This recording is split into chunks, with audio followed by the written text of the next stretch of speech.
traveling mercies that you have granted unto our resource persons to be here with us this morning. And we are grateful that you will return them safely to their destinations. As we begin the conference, we are not beginning without you. We therefore commit today and the remaining 2 days into your hands. Have dominion over these days. Incite the discussions. Provide a congenial environment that at the end of these 3 days, this conference will be fruitful and impactful. Thank you for hearing us, for we have prayed in the name of Jesus Christ, the Lord. Amen.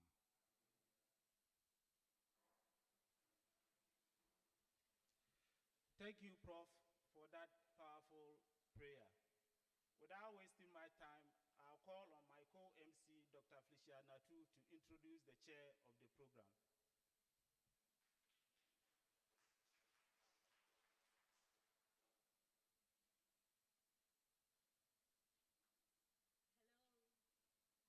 Hello. Good morning. Yeah. Well, in every family, you have a father, and in the absence of the father, we have elders who take care of the house in his absence. And we are fortunate to have one such elder in the university who has agreed to support us and to grace the occasion as the chairperson. He holds a BA and PhD in Geography and Resource Development from the University of Ghana. His career in academia started in 2001 as a senior research assistant in the Department of Environment and Resource Studies at the University for Development Studies, Navrongo. At the University for Development Studies, Navrongo campus. In 2007, he was appointed lecturer and promoted to senior lecturer in 2013. He became associate professor in 2018 and professor in 2022. His research interests are in geography and environment sub-disciplines, which allows him to explore sustainability issues in the context of human interactions with the natural environment. His research resulted in over 65 publications in nationally and internationally reputable journals, which have covered urban land use change, environmental health, water supply sustainability, natural resource management, and urban environment governance. He has acquired extensive multicultural experience through various professional engagements in several countries in Africa, Europe, and North America. These engagements include giving competitive and invited talks, serving as external assessor, and engaging with research and professional collaborators. He has been an external examiner for a number of universities, including University of Ghana, University of Cape Coast, University of Education, Wittenberg, and Stockholm Water Institute, Sweden. He is currently the Dean of the Faculty of Social Science and Arts at the Simon J. Dombo University of Business and Integrated Development Studies, WAM. He previously served as the head of Department of Environment and Resource Studies between 2009 and 2016. He was the graduate programs coordinator of the Faculty of Integrated Development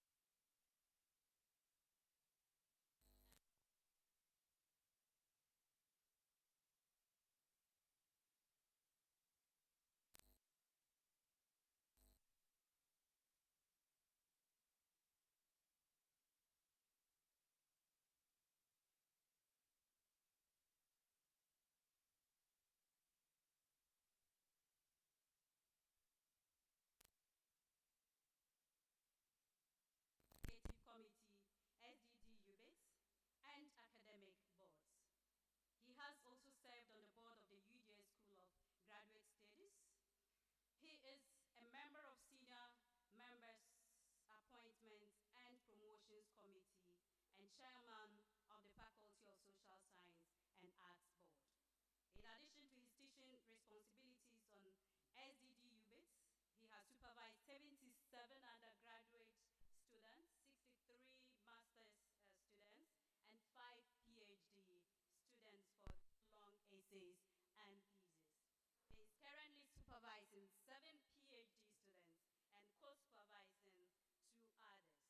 His passion for mentoring, particularly younger professional academics, has driven him to organize and facilitate several capacity building training programs in both private and public higher education sectors, as well as in other public environment and development. He has a consultant trainer.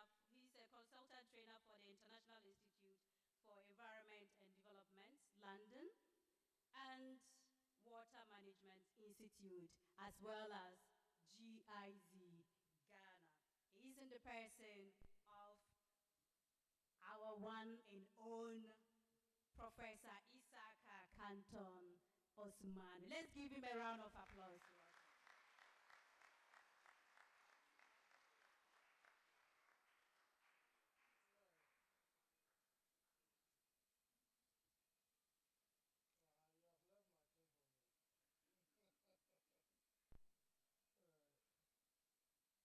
Good morning. I'm glad to be asked to chair this occasion. The Vice Chancellor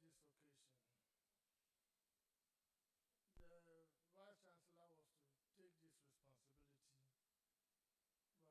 but he is engaged in other activities outside town.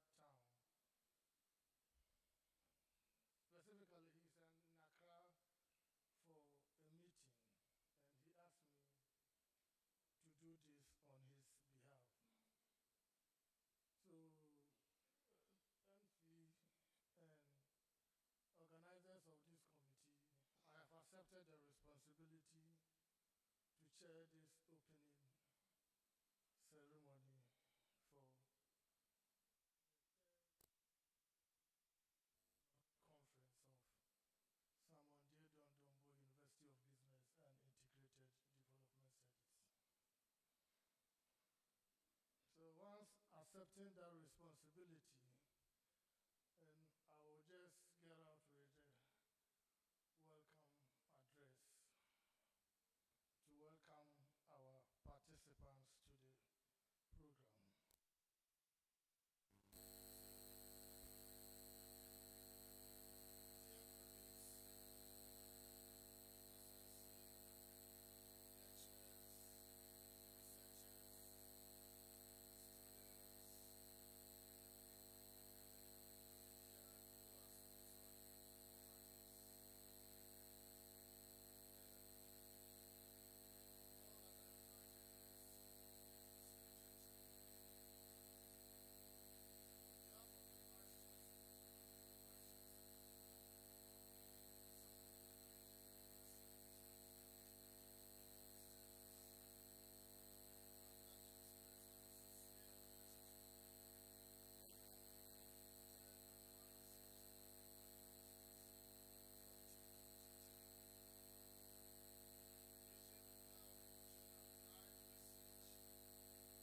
Ransford.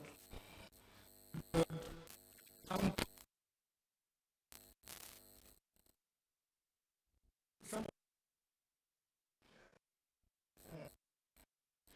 think all of us have Ransford Jampo.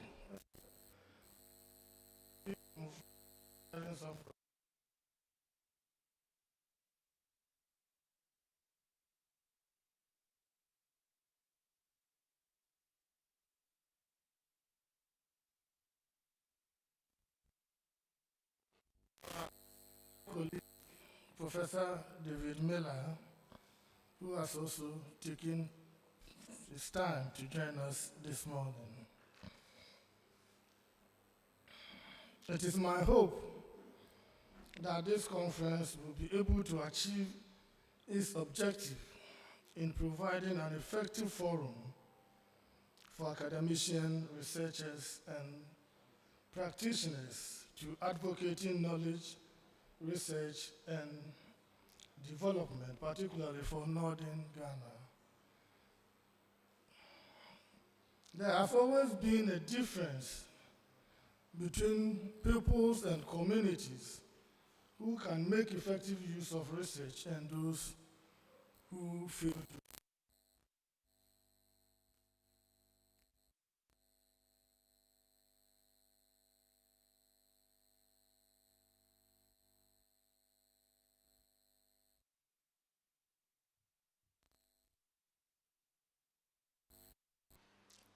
Envision of becoming a research-intensive university, the SDD-UBIDS University of Business and Integrated Development Studies is strategically positioning itself to allow its stakeholders get the maximum benefit out of our research products.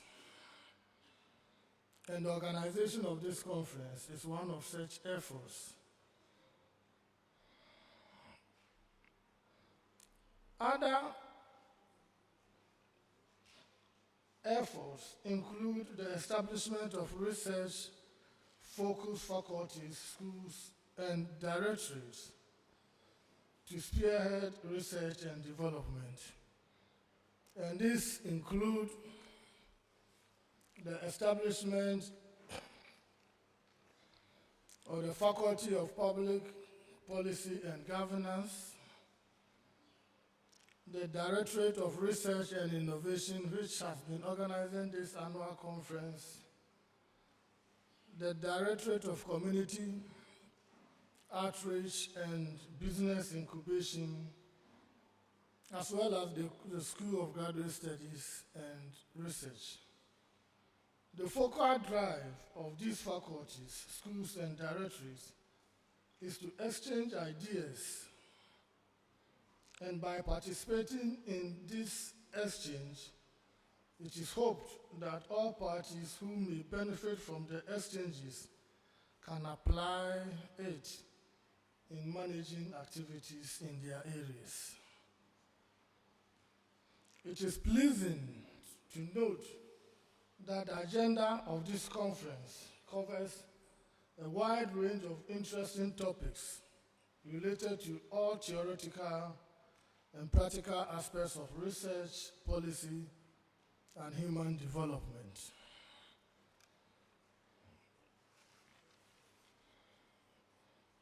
My deepest gratitude goes to the organizing committee, institutions, companies, and volunteers who have directly and indirectly supported the success of this conference.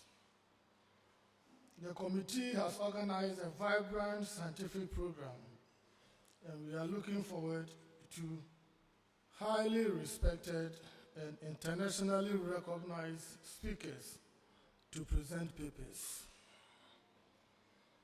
I wish you a very productive conference with exciting and encouraging discussions and exchange of knowledge so that together we can anticipate a future of groundbreaking knowledge, research, and development for humanities.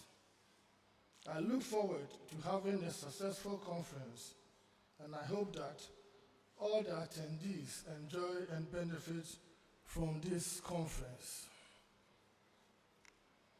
May God bless us all with good health to make this event a successful and enjoyable one. Best regards.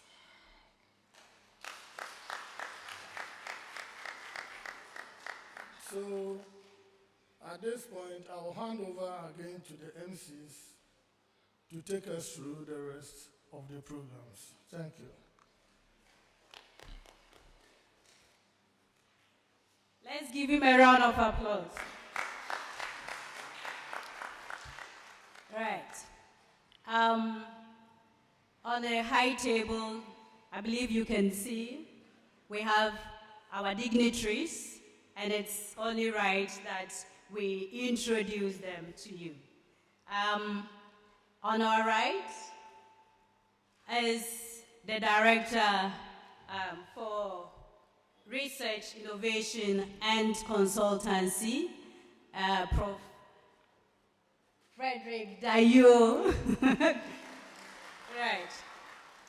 Next to him is our Registrar, Job Asante. Then we have Professor Ransford Jampo. He will be introduced in due time. We have our chairperson who has already spoken with you. Then we also have Prof. David Miller,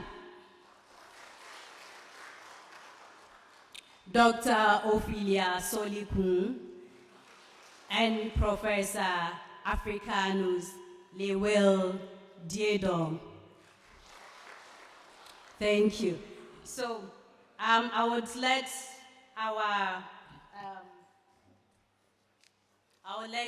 my co-MC come in. Thank you, Felicia. Next on the program is a statement by the Pro-VC. The Pro-VC is not here, but we have the acting Pro-VC, and I'm not sure he would like to make a statement again. He might have combined that during the welcome address as chair. So next, I'll call on the Director of Research, Innovation, and Consultancy in the person of Professor Frederick Dayo to deliver a speech. Thank you. Thank you very much, MC, for the opportunity. Chairman and Acting Pro-Vice Chancellor, Registrar, our eminent keynote speaker, deans and directors, fellow academics and researchers, postgraduate students here gathered, invited guests, ladies and gentlemen of the media, all protocols observed. This year's conference marks the third consecutive conference organized under the auspices of the Simon Diedong Dombo University of Business and Integrated Development Studies following its autonomy in 2019. The Research and Development Conference for this year has garnered significant attention, witnessing about 90 registered participants hailing from different universities and institutions across Ghana, including the CK-TEDM University of Technology and Applied Sciences, the University for Development Studies, the University of Ghana, and the Ghana Health Service. The papers submitted for presentation at this year's conference exhibit a good level of quality, having undergone a rigorous double-blind review process with success. Compared to 72 papers presented in 2022, this year's conference witnessed a surge in abstract submissions totaling 104. Impressively, 84 of these abstracts have successfully passed the blind review and are scheduled for presentation over the next 2 days. It is evident, Mr. Chair, that, Professor Chair, the conference is making notable strides, and with more efforts and innovation, has the potential to draw even more participants from various universities within Ghana and beyond. Prof. Chairman, unquestionably, research serves as a cornerstone upon which nations construct their path to development. It stands as a driving force that propels national progress and enhances the quality of life for its citizenry. Therefore, the theme for this year's conference, which is Bridging the Gap between Applied Research, Policy Formulation, and Implementation, is not only in the right direction, but critical for addressing the challenges faced by society, especially in a resource-scarce economy like ours. Chairman, in our dynamic and ever-evolving world, the role of research in informing policy decisions cannot be overstated. Research, especially applied research, has the power to uncover innovative solutions to the complex challenges facing our societies. However, its true impact is often lost if it remains confined in the pages of academic journals and research reports. It is when research findings are translated into well-informed policies and effectively implemented that we can truly transform the lives of the citizenry. In Africa and in Ghana, we are blessed with a wealth of talented researchers, scholars, and scientists who are actively engaged in exploring solutions to our region's most pressing issues. We have made significant strides in various fields of research, including healthcare, agriculture, education, and technology. Yet, there is a critical need to ensure that the fruits of this labor reach the hands of those who need it most, our communities and policymakers who shape the nation's future. To bridge the gap effectively, we must foster closer collaborations between our research institutions, government, and our communities. Hopefully, the deliberations on the theme of the conference today will help us unpack how we can effectively bridge the gap between applied research, policy formulation, and implementation.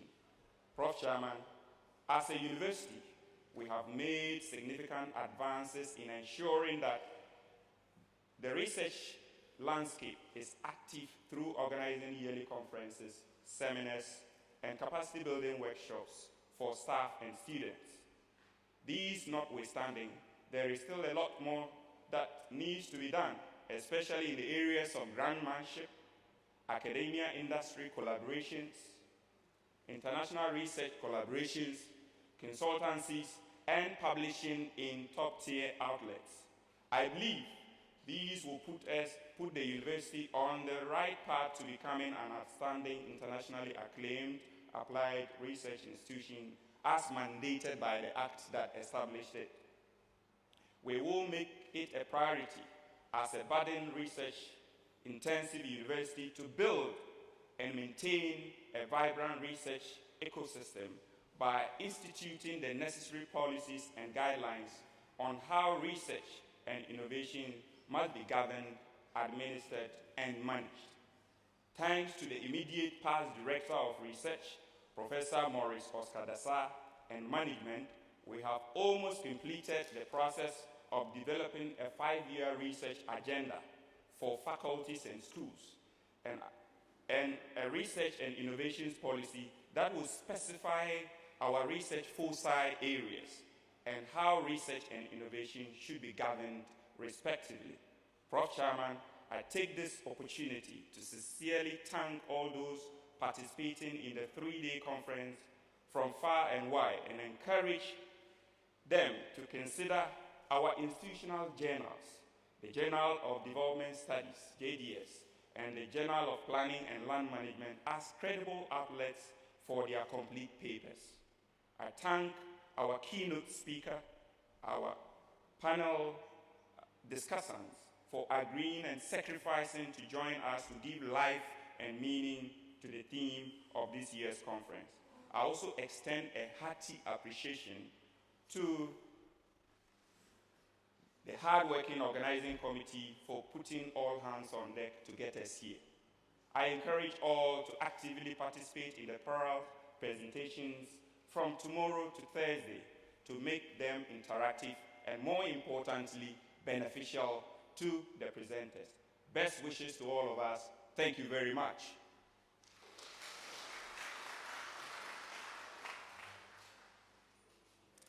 Thanks, Director, for that insightful speech.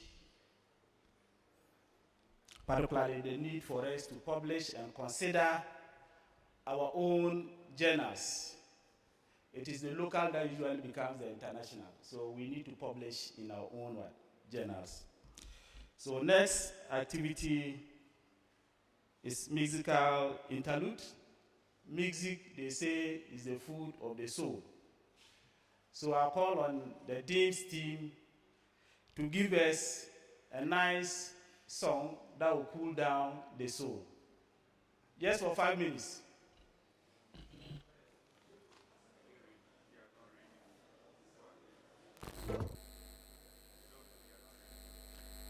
Dames, I hope you are ready.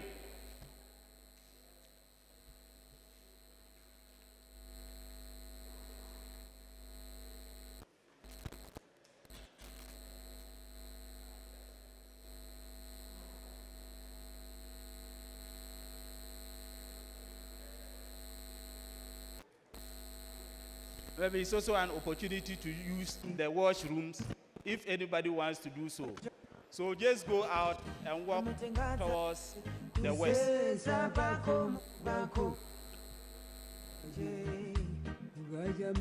Early morning.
Thank you, IT team.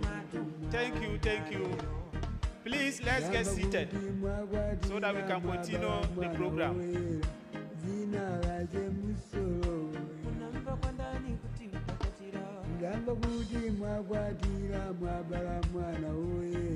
Please take your seats so that we can continue.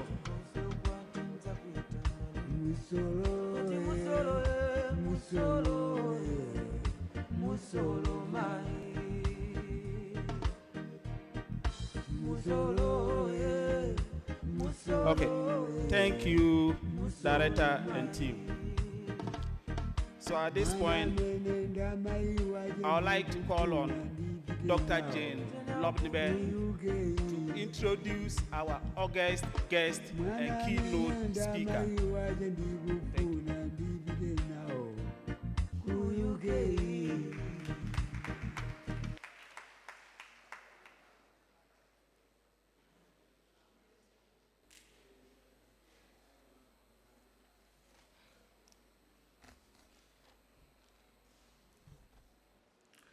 Prof. Chair, distinguished guests, all protocol observed, ladies and gentlemen. This year's conference is privileged to have as our keynote speaker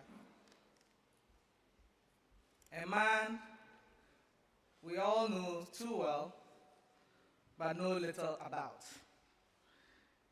This person is a professor of political science and the founding director of the Center for European Studies of the University of Ghana. With 20 years of teaching and research experience, he holds a PhD in political science from the University of Ghana and Tufts University in Boston, Massachusetts.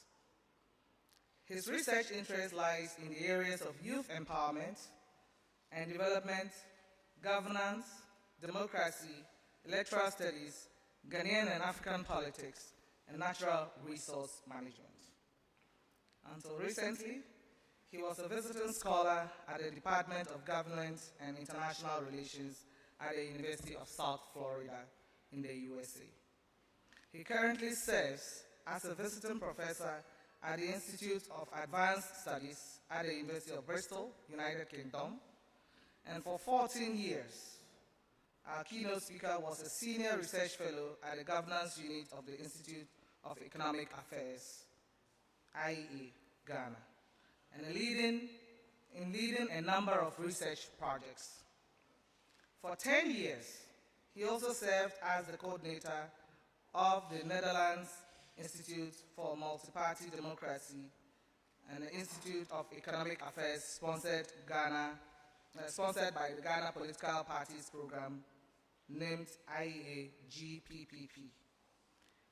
He has worked at the Institute for Democratic Governance, IDEC, that we all know, as a senior research fellow for 2 years and assisted with research on the IDEC's democratic devolution programs that were aimed at giving more power of decision-making on key governance issues. Obviously, these are not all his accomplishments. He also heads currently the Youth Bridge Research Institute and has been involved for the last 4 years in the conduct of important research issues and policy engagements on matters germane to youth development, mentorship, and participation in decision-making within and outside of Ghana. He is a member of the Ghana Electoral Reforms Committee and played a key role in identifying the challenges of Ghana's electoral processes and submitting electoral reform proposals to the Electoral Commission for the purposes of fine-tuning Ghana's electoral system. He is also a member of the Representation of the People's Amendment Act, ROPA, and consultative committee and a committee set up by the Electoral Commission of Ghana to research, consult, and advise on the implementation of the law that mandates Ghanaians living abroad to vote in Ghanaian elections. As an academic, he has over 200 research works and publications to his credit within the areas of his research. Indeed, our 2023 Research and Development Conference could not have chosen a more appropriate keynote speaker than a man who embodies research, policy, and practice. Distinguished ladies and gentlemen, please, with the rousing applause, I would want us all to welcome our keynote speaker, our very own quintessential Professor Ransford Edward Van Jampo.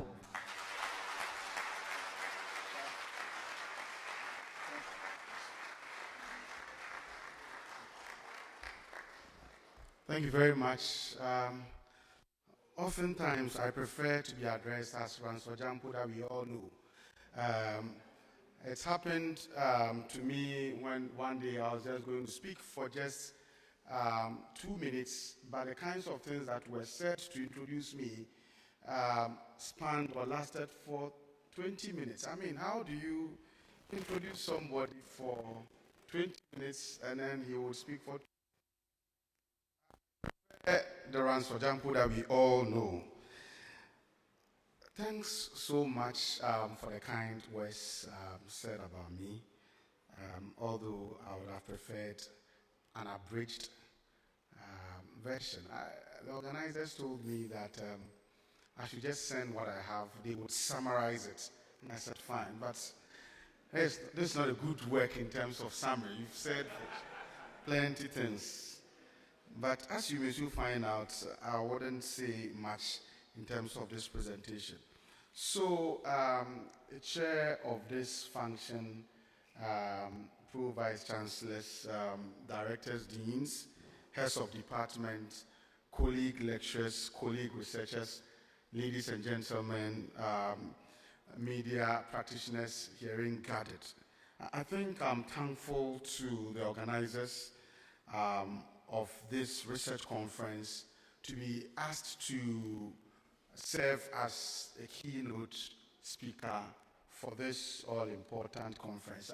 When they contacted me, I wondered why, because I'm always busy doing certain things. I do not really see myself addressing any crowd of distinguished scholars about research. Even though when I started preparing the paper, I realized that I had a lot of experience to share. But generally, I am now interested in leading teachers to agitate against governments.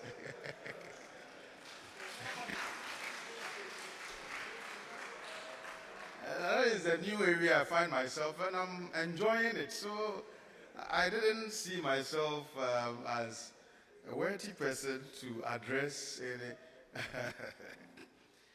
But the theme for this research conference, I'm told, is bridging the gap between applied research, policy formulation, and policy implementation. And when I did my own soul searching and introspection, I realized that it's an area that I am very passionate about, because for many years, I've also canvassed the idea of shaping public policy with research among academic institutions, non-profits, and policy think tanks in Ghana and in some other African countries where I have had the privilege to provide some consultancy services. As you may have been made to know, in Ghana, I worked as senior research fellow at the governance unit of the Institute of Economic Affairs for 14 years. And IEA, all that we did to keep us running in terms of funding was our ability to demonstrate how our research shaped the conduct of public policy.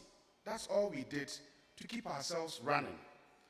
So, following then my passionate and unceasing desire to be heard on Ghana's governance and political landscape, as well as my analysis and commentary on governmental actions and inactions over the years, have been undergirded by my intense desire to ensure that what I have researched in political science is never incongruous with the actual conduct of politics, governance, and leadership in Ghana. When I worked at the governance unit of the IEA, I was taught to define research quality as robust, evidence-based, and timely research activity that responds to and address a particular research gap.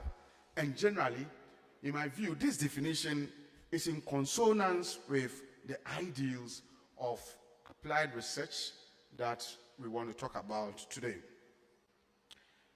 In defining the idea of applied research, the works of Charles Peters on applied research and education, Michael Reagan on a meaningful distinction between basic and applied research, and Michael Moss on pure and applied research offer some classical elucidation of what applied research should be. Similarly, Contemporary researchers like Lutz Arnold, who wrote on the dichotomy between basic and applied research, as well as others such as Bentley, Gudbrandsen, and Chief, have also offered some nuanced definitions in an attempt to conceptualize what applied research should be. Now, my simple gleaning of the classical and contemporary definitions of applied research show that applied research can be explained in terms of a type of scientific inquiry that focuses on developing practical solutions to real-world problems. It involves the use of existing theories and techniques to address specific problems or challenges in particular field, industry, and community. It seeks to evolve specific problems or provide innovative solutions to issues affecting an individual, a group, or society. And it is often referred to as a scientific method of inquiry or a contractual research because it involves the practical application of scientific methods to everyday problems in an attempt to solve them. Now, judging by the definition of applied research, there should then be no dichotomy between this type of research and what really happens in terms of offering solutions in a real world around us. This type of research is therefore expected to often be undertaken in collaboration with industry or government partners, who then will be required to provide some funding and expertise to support the enterprise. The results of applied research are typically intended to be directly applicable to the real world and may involve the development of new ideas, new products, technologies, or processes. The difference that exists between what we call applied research and fundamental or basic research is quite straightforward. We'll simply say findings of applied research can be applied to resolve particular or specific problems, whereas fundamental general research studies are used simply to explore certain issues and elements. Another line of demarcation that can be drawn between the two is that applied research can be undertaken as a follow-up to the findings of fundamental or basic research. In terms of types of applied research, we may talk about policy research, which is used to inform policy decisions and involves analyzing the impact of existing policies or evaluating the potential outcome of proposed policies. We also have action research, which is designed to solve specific problems within an organization or community, usually involving a collaboration between researchers and stakeholders to develop solutions to issues that affect the organization or community. We have evaluation research, which basically is used to assess the effectiveness of a particular program, policy, or intervention, typically common in government settings, healthcare settings, and social service settings, to determine whether programs are meeting their intended goals. Again, we have predictive research, which is undertaken or used to forecast future trends or events, typically deployed by marketers to analyze and predict consumer behavior or market trends.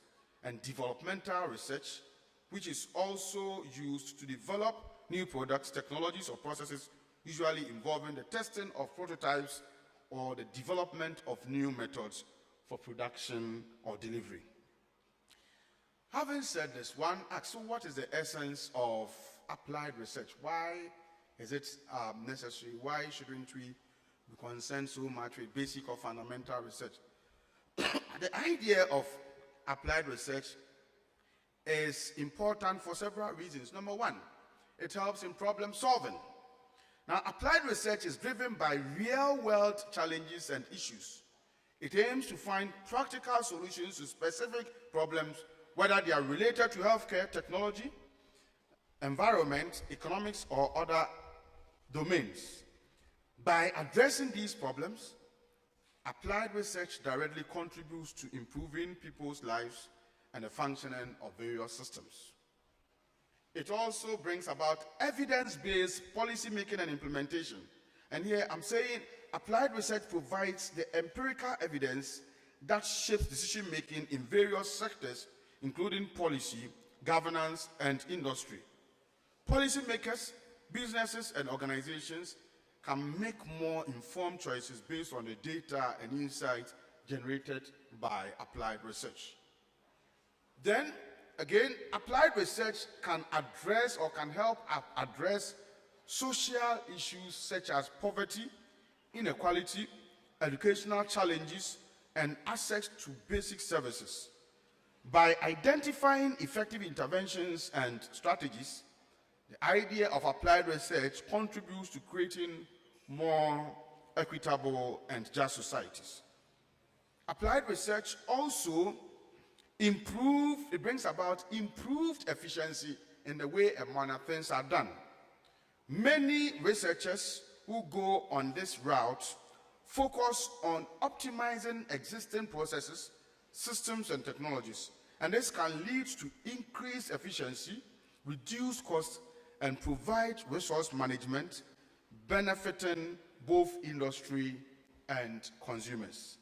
Last but not the least, applied research facilitates effective transfer of knowledge from academia and research institutions to practical applications in a real world. This idea of transferring knowledge helps to bridge the gap between theoretical understanding and practical implementation, leading to more effective solutions. I've said all these. Now, let me turn to the heartbeats of this conference. The gaps between applied research, policy formulation, and policy implementation. Now, Mr. Chair, you would agree with me, and we have so many empirical data that show that in a developed world, the idea of applied research is seen as very important because it shapes policy formulation and policy implementation. No policy is formulated without the benefit of applied research in countries that are developed. In these countries, evidence shows that policymakers and practitioners tend to make use of research in various ways, including instrumental, conceptual, political, imposed, and process uses.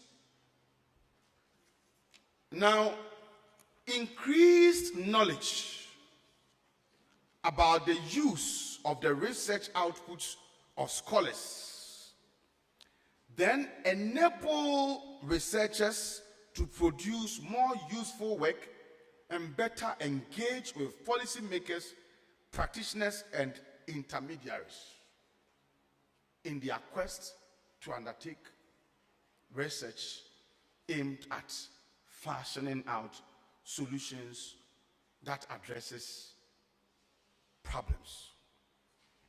The problem, however, is that there are too many gaps between what we in developing research, there are too many gaps between what we in developing countries research on and what the government does in terms of formulating and implementing policies. Many policymakers either take decisions without recourse to evidence-based research or they simply do not read research outputs. They may also lack an awareness of the existence of our research output in their area of decision making, or they may engage the services of very questionable people to manufacture research outputs that do not speak to reality, to be used to inform what is formulated and what is implemented. Well, think about it.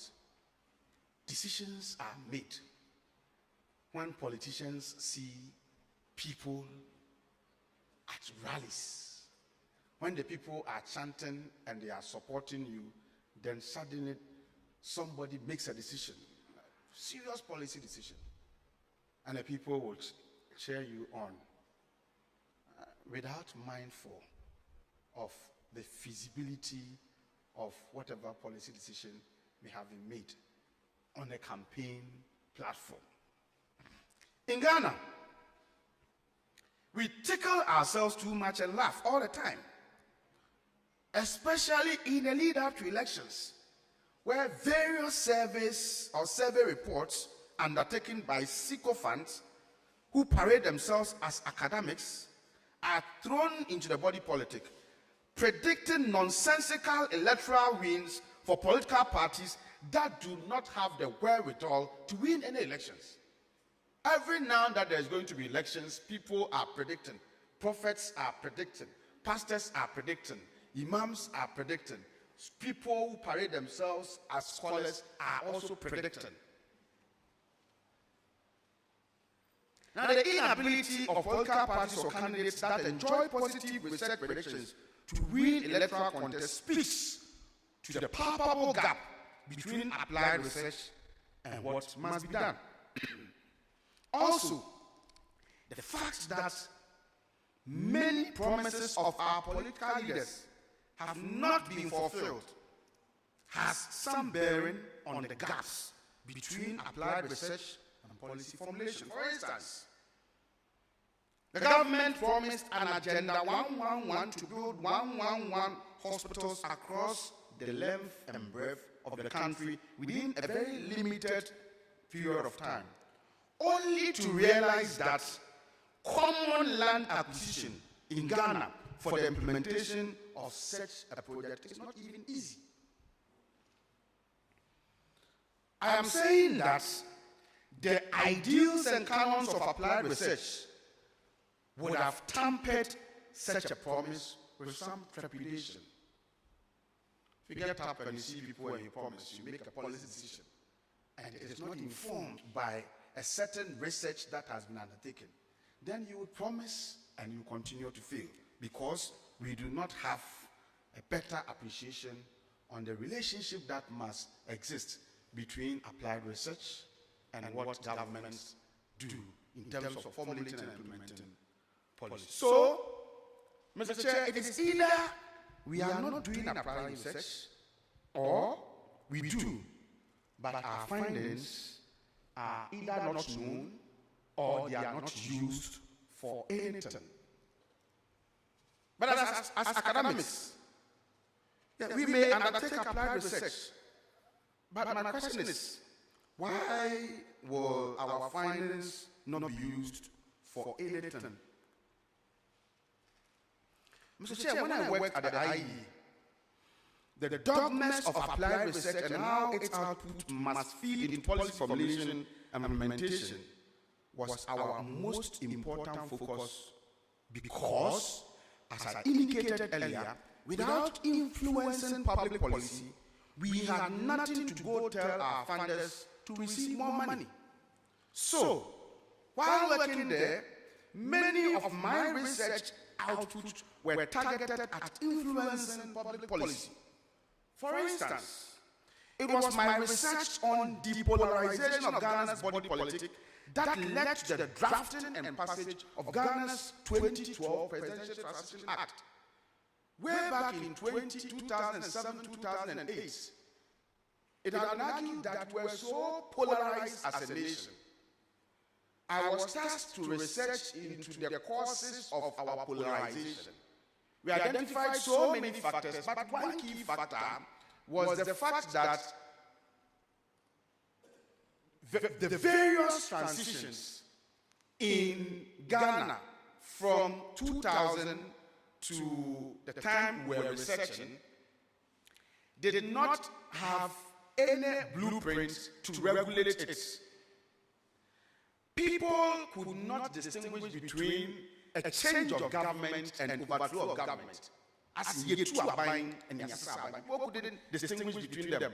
And so anytime there is a change of government, the way a manner politicians who had won, and politicians and their foot soldiers who had won election, the way a manner they treated those who had lost, left within our body politic the feeling of rancor, acrimony, and sadness.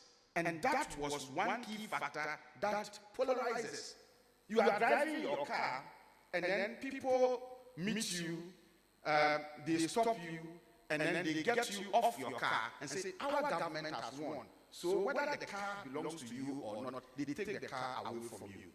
I mean, if you have served the nation for 8 years, and then you are driving, and then somebody says, power has changed hands, and so they stop you, they kick you out of your car, and take the car away from you, you would be filled with bitterness, and that contributed to the polarization.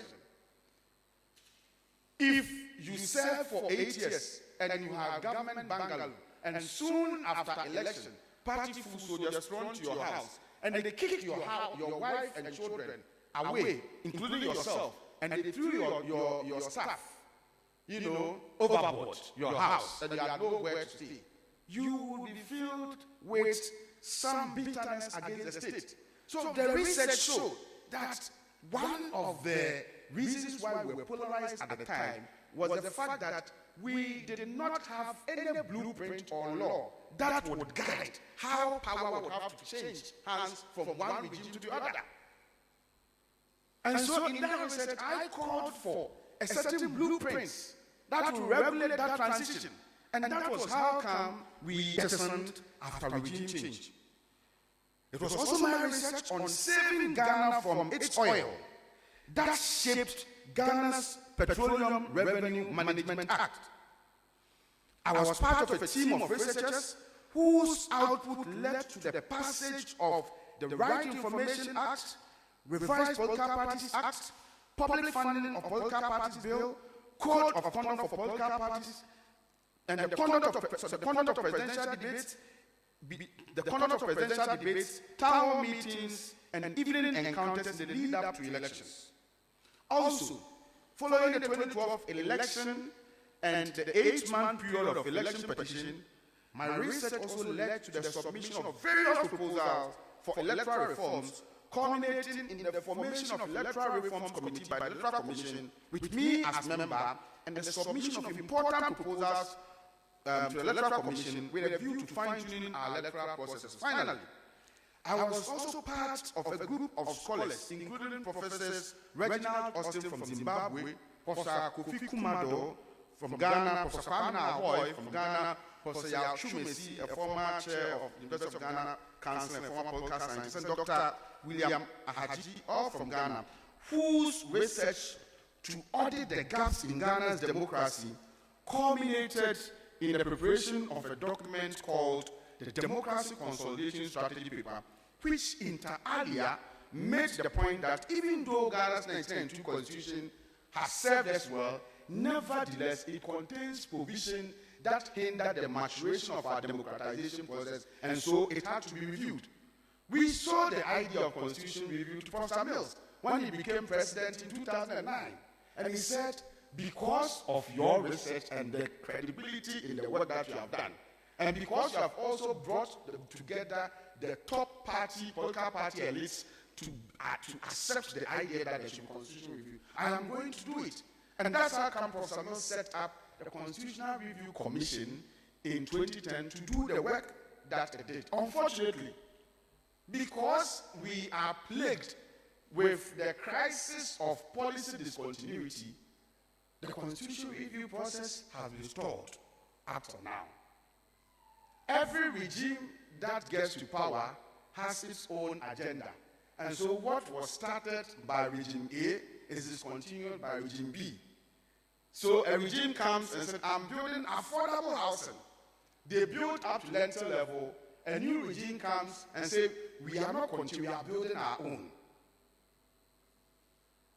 The first time we had a national youth policy for Ghana was in 1999, spearheaded by the late E.T. Mensah. MPP gets to power in 2000, and then they said, no, it's not our policy. So they threw it away. They prepared 2008 National Youth Policy. NEC gets to power after, and in 2010, they also threw the MPP's policy away. They prepared their 2010 National Youth Policy. MPP gets to power in 2016. They also threw away the NEC's policy, and they have their own. The first time we had a long-term national vision for Ghana was Vision 2020 in 1996. It was prepared by power changers. It was thrown away. I am saying that the idea of having applied research and its outcomes shaping the conduct of policy, formulation and implementation, will continue to suffer so long as we are unable to force or compel government to respect the provisions in the directive principles of state policy, Chapter 6 of 1992 Constitution, that enjoins government to, as much as possible, continue with projects, programs that may have been initiated by predecessor governments. So just think about it. If a program or a policy is being implemented and it benefited extensively from research, and a new government comes and just throws it away, introduces its own, I mean, then where are we going in our quest to ensure that applied research influences policy formulation and implementation? Mr. Chair, so I have narrated all these not to blow my own horn. I have not said these anywhere. I do not believe in telling people what I have done. Facts must always speak for themselves. But I started jotting down these things when you gave me, the organizers gave me these topics, trying to let us appreciate that it is possible for our research that we do to influence or shape policy formulation and implementation. So, like I said, I've narrated all these to underscore the importance of applied research and how it must not be incongruous with policy formulation and implementation. The question now is, how do we ensure that there is no gap between the research we undertake and what governments formulate and implement in terms of public policies? I have a few recommendations that I'll make. How to bridge the gap. The first recommendation is effective communication. Mr. Chair, researchers and policymakers oftentimes use their own jargons and terminologies. The 1992 Constitution and how it is framed in political science, what the system of government we are practicing is called neo-presidentialism. Neo-presidentialism. But for easy understanding, people refer to it as the hybrid system. And I've always argued that if hybrid is an agricultural terminology, I'm saying that every discipline has got its own register of words. But sometimes, especially those of you in the sciences, sometimes the words and the terminologies that we use in writing our research reports are such that the research reports would have to stay with us alone. It is essential to communicate research findings in a clear, concise, and non-technical manner that policymakers can understand. Don't forget that you have policymakers who are not as educated and schooled as you are. In Ghana, apart from being an attorney general, that the law requires that you should be a lawyer to occupy the position, you do not need a prior competence and expertise in any area to go ahead that area. That's why at one point in time, Kwame Addo-Kufuor was adjudged the best minister in Kufuor's government, and he was a minister for defense. He was not a soldier, he's a medical practitioner. So, the people we may be seeking to influence may not be as lettered or as competent or as scholarly as you may be. So if you want your research to shape their findings, then you must communicate in a simple language that they understand. So this might involve translating complex research into actionable insights and policy recommendation. The researcher must create user-friendly resources that summarizes research findings, their implications, and potential policy actions. Infographics, videos, and easy-to-digest report can be particularly useful.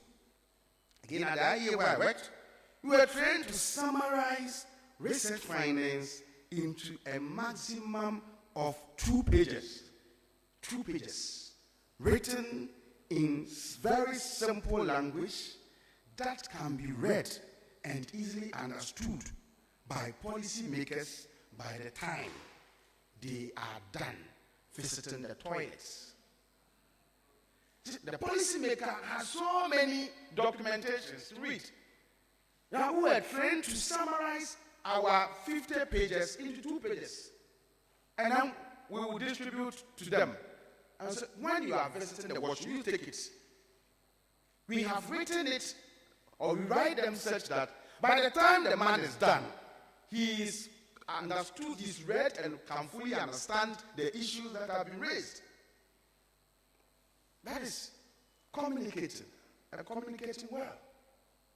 Number 2, we must learn to engage early and often. What do I mean by this?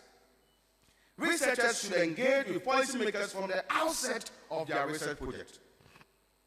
Involving policymakers in the research process helps to identify relevant questions and ensures that the research is policy-oriented or policy-relevant and builds a relationship of trust. At the beginning of every year, January, we hold a round table. Who are the invitees? We are bringing ambassadors, we are bringing ministers, we are bringing members of parliament, we are bringing government of appointees, we are bringing MMDCs. We bring them at a very big round table. And then we will tell them that this year, these are the kinds of research activities we are going to be undertaking. In that friendly and cordial atmosphere. So there, they are able to tell us that you want to do this research, it is not necessary. Focus on this. And in this particular area that you are focusing on, add this 1, 2 to it. So by the time we are done with that round table, our research activities are already communicated to those who must imbibe it and those who must work with it. And because they themselves were allowed to make input into the research proposals or activities, it is easy for them to own the findings and to implement the findings. Again, researchers should learn to prioritize topics and questions that are relevant to current policy debates and challenges. This requires staying updated on policy discussions and tailoring research projects to address such pressing issues. When we are all thinking about Israeli-Palestinian conflict, you are thinking about something else and writing things that are, when teachers are fighting for better conditions of service, you want to research on something else that is of no relevance. When the government itself is going IMF and is looking for solutions, homegrown solutions, you are just writing about something that, sometimes you can see that for many of us, the research we do are simply pushed We are simply pushed by the fact that we want to write something for our promotion. Or some of the things you are writing about, they have no bearing on anything happening now. But if you want to bridge the gap between applied research and policies that are formulated and implemented, then as much as possible, we should be current to contextualize our research, to be current to ensure that what we are researching on are matters that are of current importance. Then there should also be timely dissemination of research findings. Research findings should be disseminated in a timely manner, especially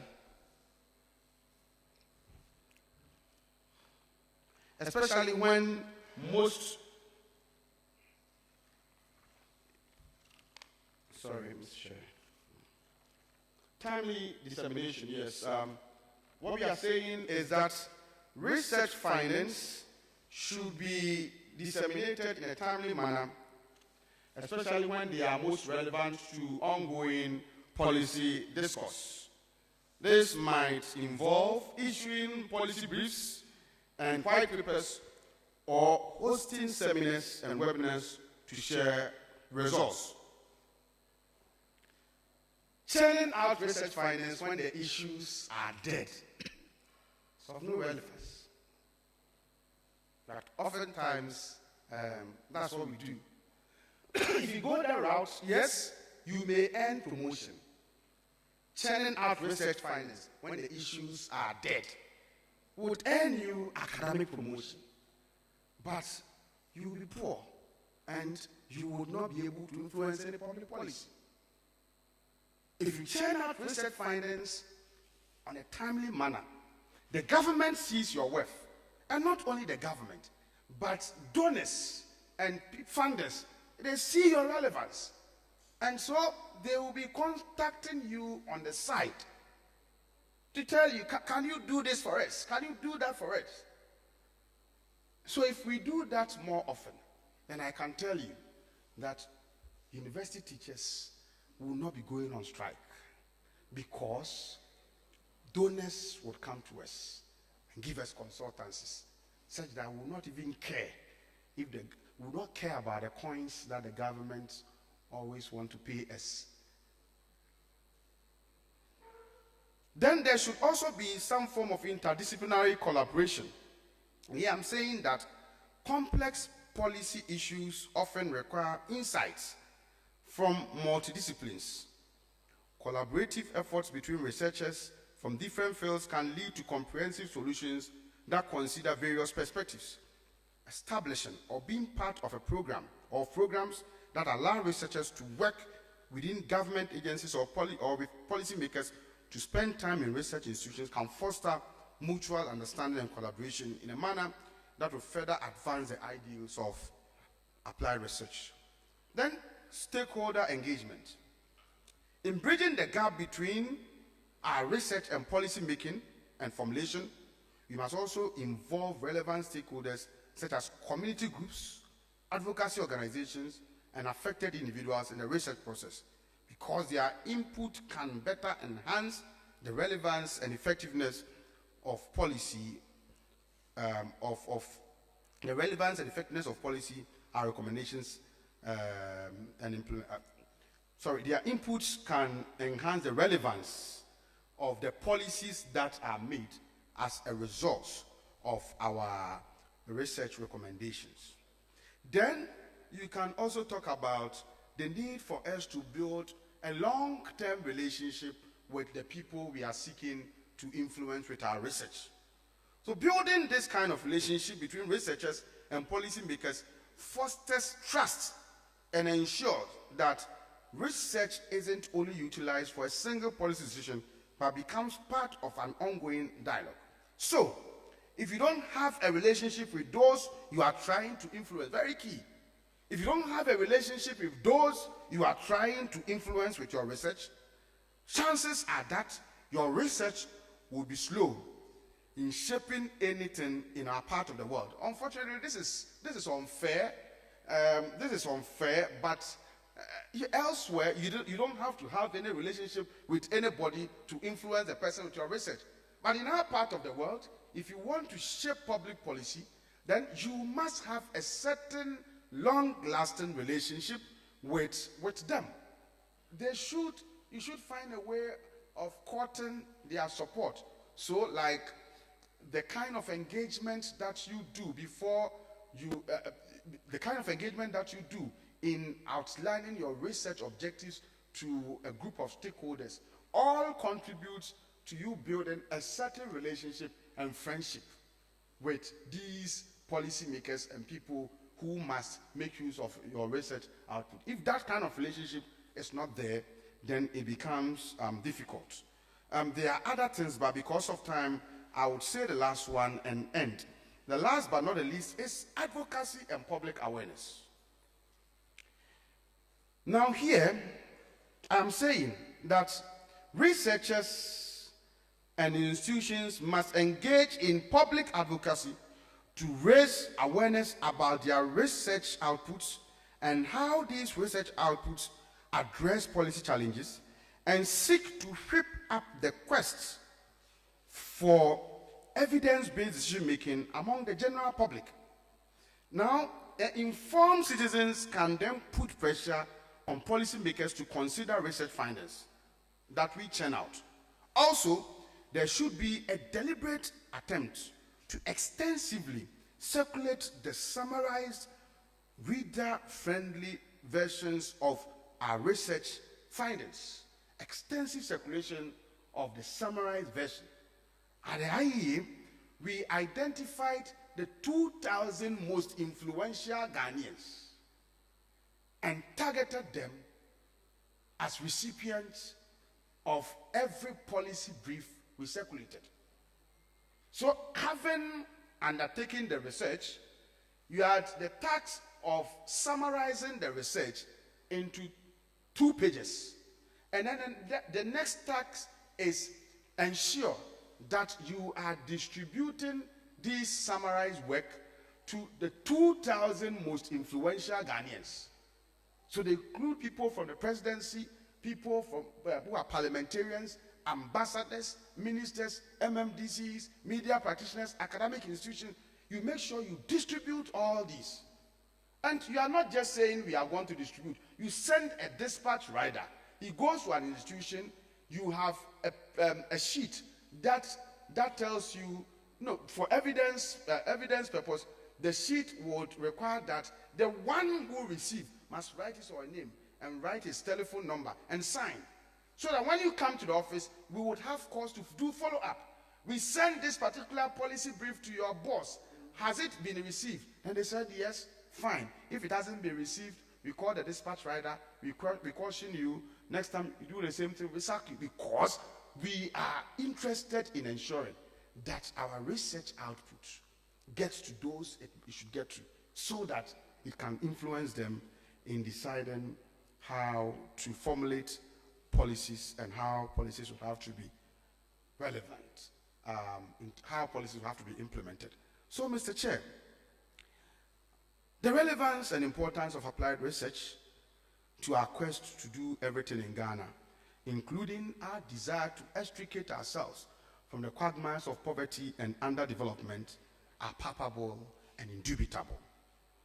No one socialized by the canons of applied research doubts its potential contribution to the development and well-being of third world countries like Ghana.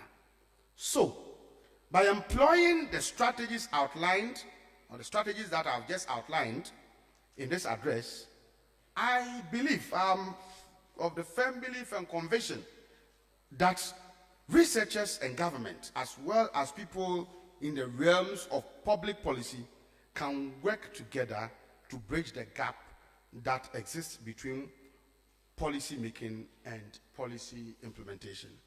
I have no doubt, Mr. Chair, that when this is achieved, there will be more informed, effective, and sustainable policy decisions whose implementation, I believe, will contribute to improving our lots as a people. I thank you all for your attention.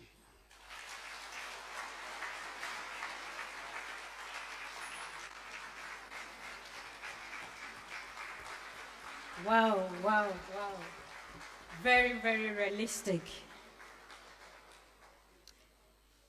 In fact, let's give him another round of applause.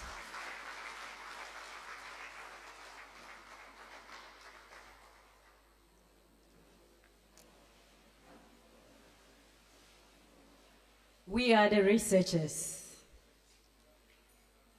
Is there really a gap between applied research, policy formulation, and implementation? How do we answer this question? And how do we ensure that we bridge the gap between applied research, policy formulation, and implementation? What type of research are we doing? He has outlined it.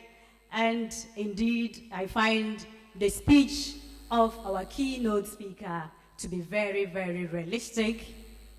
And indeed, we do have some researchers that we ourselves know are just not relevant for policy formulation and for our development. And so what do we do about this? Indeed, he has set the pace for the panel discussion on our team, which is bridging the gap between policy research, applied research, policy formulation, and implementation.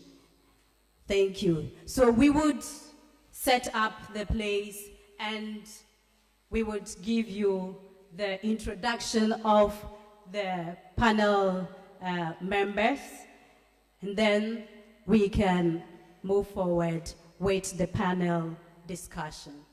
Thank you.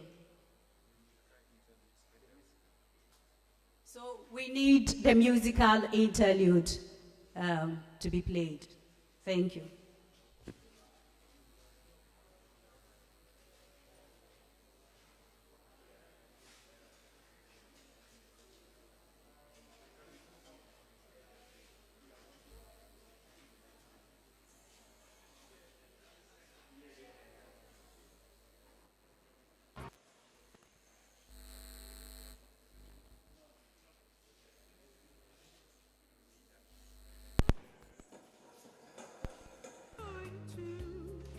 And before you know it, you've become a lady, and with children too.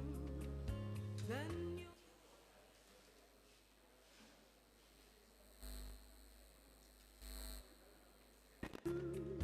because the days you may have wasted.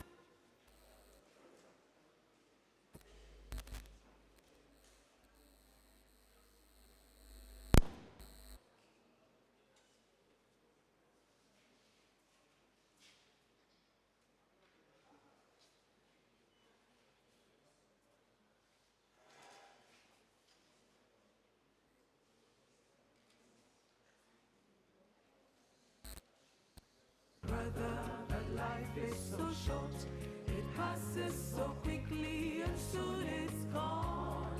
You just have one life to live on earth, so remember your creator while you have breath.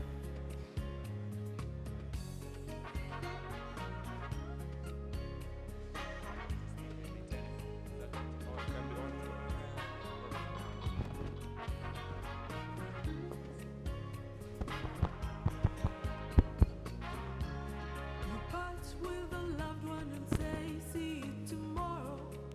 Tomorrow comes, but it may be gone.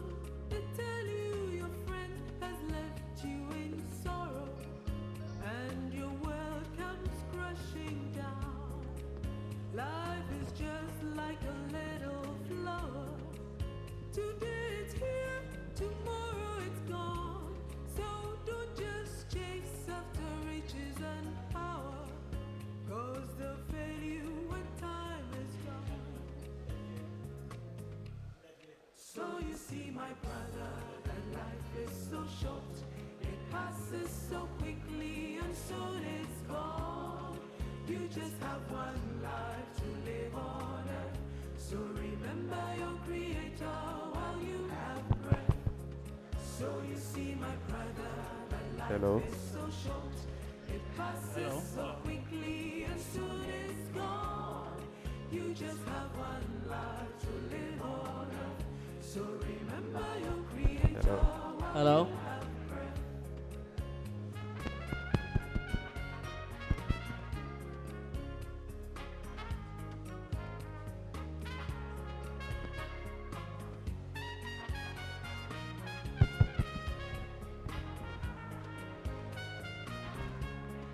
So you see, my brother, that life is so short. It passes so quickly and soon it's gone. You just have one life to live on earth. So remember your Creator while you have breath. So you see, my brother, that life is so short. It passes so quickly and soon it's gone. You just have one life to live on earth. So remember your Creator while you have breath. So you see, my brother, that life is so short. It passes so quickly and soon it's gone. You just have one life to live on earth. So remember your Creator while you have breath. So you see, my brother, that life is so short. It passes so quickly and soon it's gone. You just have one life to live on earth. So remember your Creator while you have breath. Life is short. Life is real short. You only have one life to live on earth. Before you know it, it's come and gone. So make the most of it while you can. And remember your Creator while you have breath.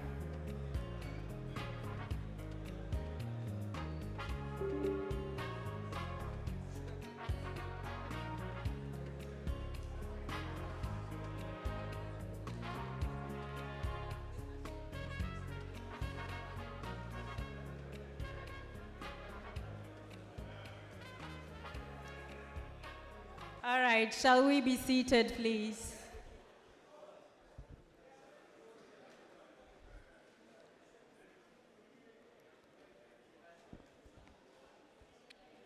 Shall we be seated? We are ready for the panel discussion, and I'll call on Dr. Jane Lobnebe to introduce one of the panelists for us. Dr. Jane, please. Thank you, MC.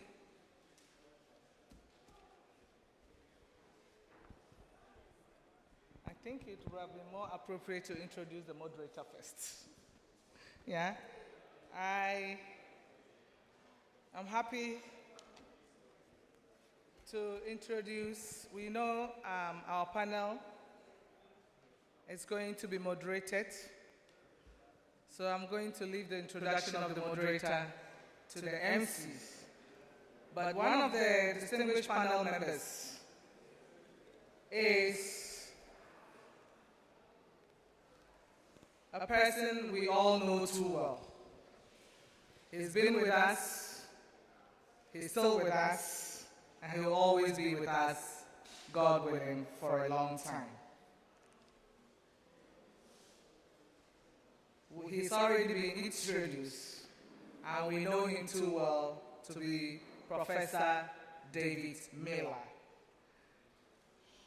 Professor Miller was the Pro-Vice Chancellor of the University for Development Studies, those of us who have been old enough to be part of that system. He's been there from 2008 to 2012.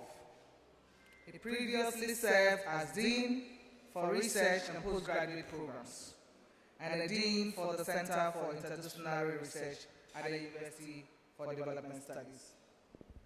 He is the founder for the Center for Cosmovision and Indigenous Knowledge, short CICIC, an NGO that focuses on indigenous knowledge and sciences in research and development.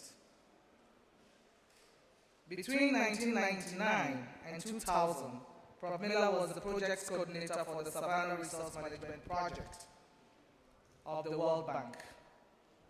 He holds a PhD in Agricultural and Environmental Sciences, an MSc in Management of Agricultural Knowledge Systems from the Wageningen Agricultural University in the Netherlands, and a BSc in Animal Science from the University of Ghana.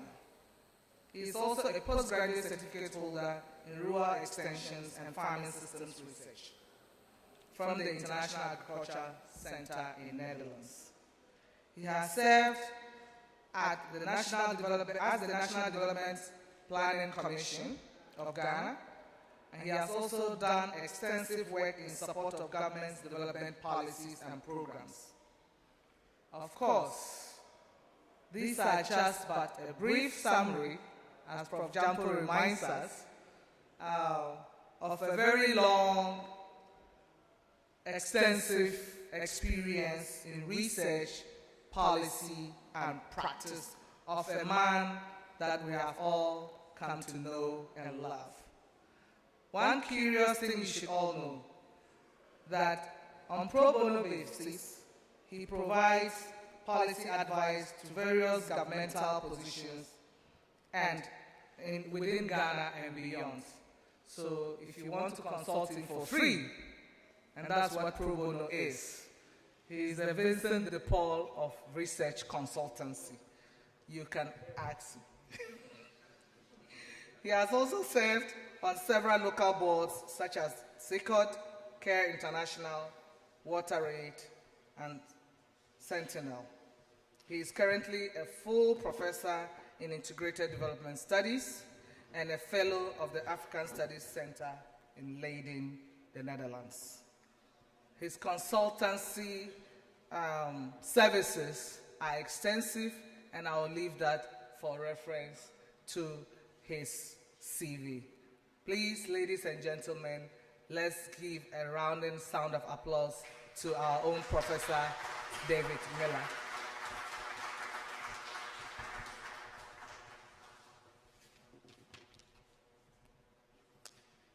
Professor Chair, ladies and gentlemen, I'm here to introduce to you our third panelist. Our third panelist is an associate professor in the Department of Communication Studies here in the Simon Diedong Dombo University of Business and Integrated Development Studies.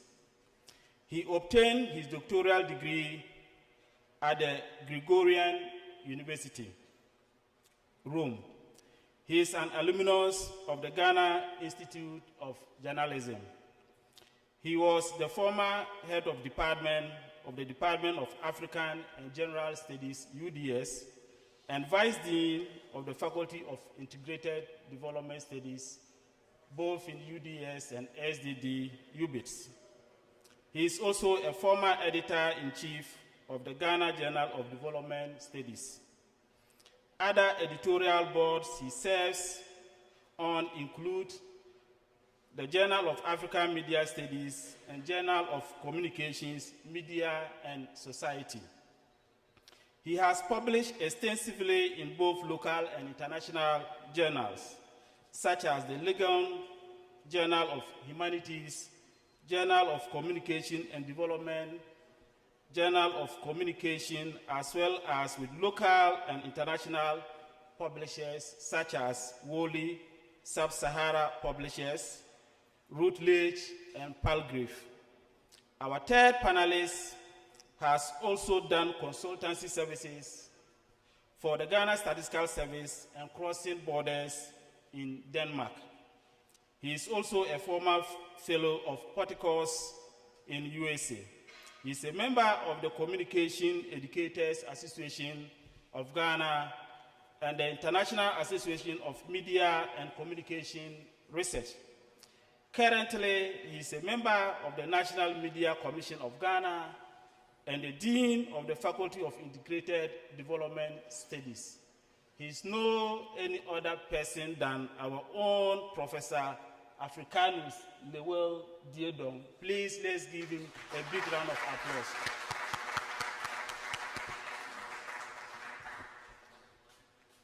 Thank you, Dr.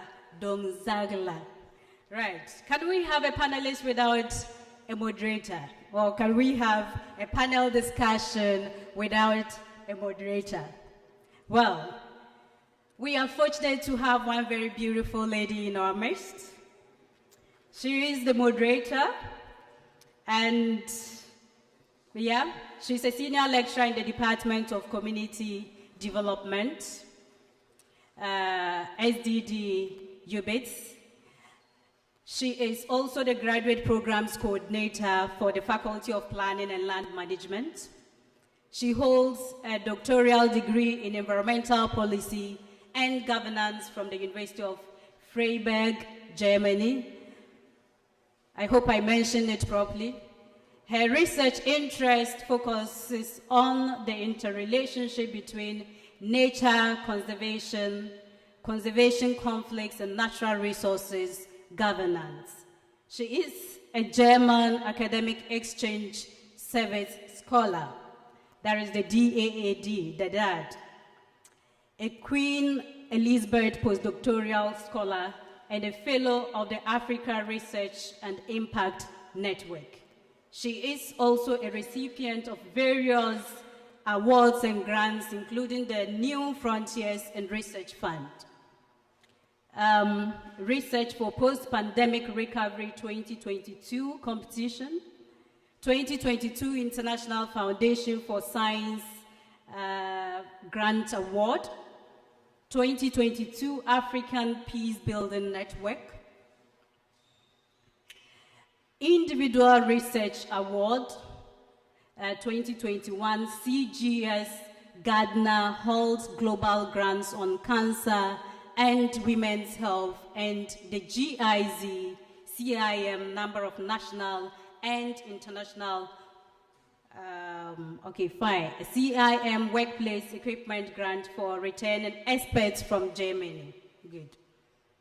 She has participated in a number of national and international conferences and published in highly reputable journals, including Biodiversity Conservation, Forest Policy and Economics, Oryx and Society and Natural Resources. She is nobody but our one and only sweet Dr. Ophelia Sogli Kun. Let's give her a round of applause to welcome her to the stage. Thank you. All right, thank you, Dr. Natu. And then welcome, gentlemen. So, Professor Ajampo, thank you for that very insightful keynote. And I'm happy to know that you're enjoying your new role as an advocate for better conditions for lecturers. And we are hoping, those of us here at UBIDS, that with your presence, it will send a strong signal to the powers that be that we haven't yet had our BNR. So we are hoping. All right, so let's dive straight to the issue at hand. I think in your keynote, you alluded to the fact that probably we are also not doing our part as researchers, or there's more to be done in terms of the kind of research that we undertake. So are we still, focused on issues of basic research, or are we providing that kind of research that can really, drive policy? So the question I want to pose to you is, can we take the blame as researchers? Are we part of the problem? Are we part of that disconnect between, research or applied research, policy formulation, and implementation? Are we providing that research, that kind of research that can inform policy? Maybe I'll start with Professor Diedong. Okay, thank you. I will say yes and no. if we look at applied research and the process of policy formulation and implementation, there is a direct link between research and policy making. In other words, the relationship is symbiotic. And in that regard, for policy making and implementation to be effective in Ghana, we first of all have to take a deep look at the environment within which applied research is carried out. How is the environment? Is it a stable and smooth environment? In other words, there are certain factors that can facilitate applied research, policy making, and then implementation and practice. When we look at our context, I will say that regard to the areas, or if you like, the centers for producing evidence which can inform policy making and decisions. We can distinguish between credible centers and centers which are sometimes you can label as suspect. In the case of universities, and that relates directly to us as researchers, I will say that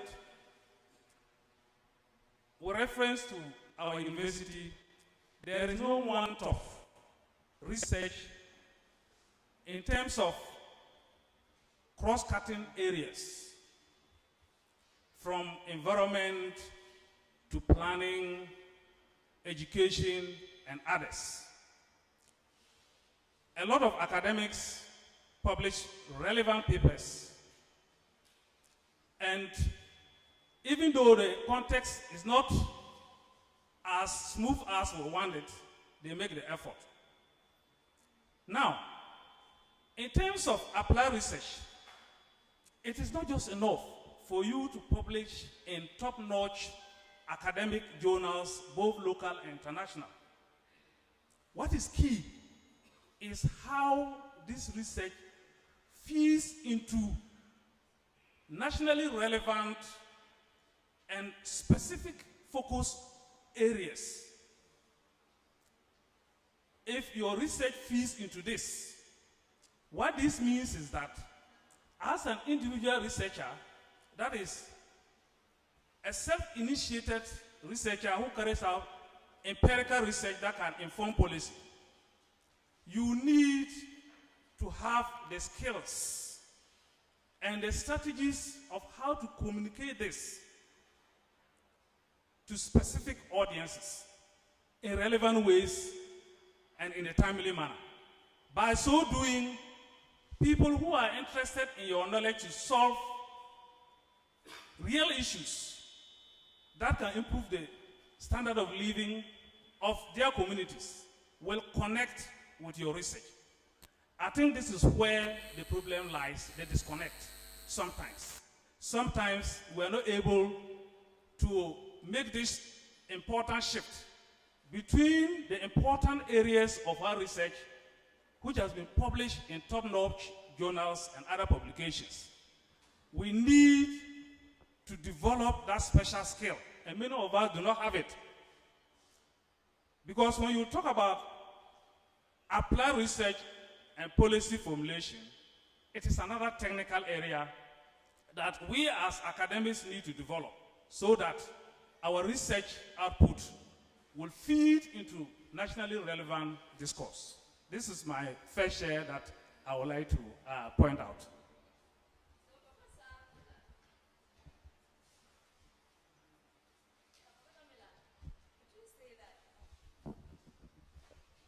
Would you say that as researchers, perhaps just like Professor Jampo said, we are just concentrating on that sort of basic research to get us promoted to the next level, and we are not really concerned about that kind of research that should drive policy making? Thank you, Madam Moderator. I thought you were a Catholic and therefore you should be a Monsignor, not a moderator. But that is your choice to be a Presbyterian for today. Permit me to make some initial remarks. First, to thank the organizers of this session, especially Professor Dayur, to bring me out of my comfort zone to this hostile crowd. Yeah, you brought me into a hostile crowd, so I'll face the hostilities. But I must commend you for doing that. In fact, that is how you are to use your most senior fellows. Those who've paid their dues and have it. It's good once to call them in to share. And you will see from sharing that I'm going to go off the hook and share life experiences with you. This is what you should use senior colleagues for, not the textbook structured presentation. So granting me that permission, let me start by asking, how many of you here, show by hand, do not believe that there's a gap between policy and research? Show by hand. Do not believe that there's a gap between policy and research.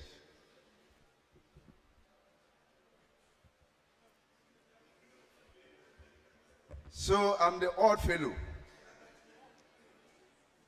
And let me justify my stance. But let me indulge you. As progressive researchers, please try to think outside the box. Don't fall foul for the conventions. I expected at least 2 or 3 people would show by hands. And I'm saying, hey, here we have researchers. But you've all played to the tune. I'm really disappointed. And that's because Professor Jampo has said so. If I had presented my submission before him, I'm sure you would have all said same. Professor Africanus raised a critical point, and that is where I stand. There is no gap. There's only a disconnect. There is a disconnect, but there's no gap. I said it because Prof. Jampo started with a gap and ended up showing a lot of his researches that have contributed to policy. It therefore means there's no gap as such. And I've told him before the start, I'll be following his work. And I know how bits and pieces of his work have contributed to policy formulation. So I think he should even be the first to say there's no real gap as such. Now, there's a gap if you act from the following premises. 1, that policy does not offtake applied research. Absolutely. If you take that stand, that assumption, that policy does not, then you see a gap. But I must say policy does. Policy is responsive. I'll tell you how. The second assumption is that all applied research must be off-taken by policy, which is also a fallacy.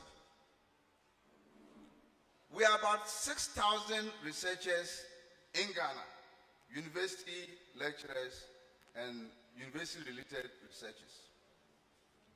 About 3,000 do policy research or apply research. They do apply research. Assuming 100 do policy research,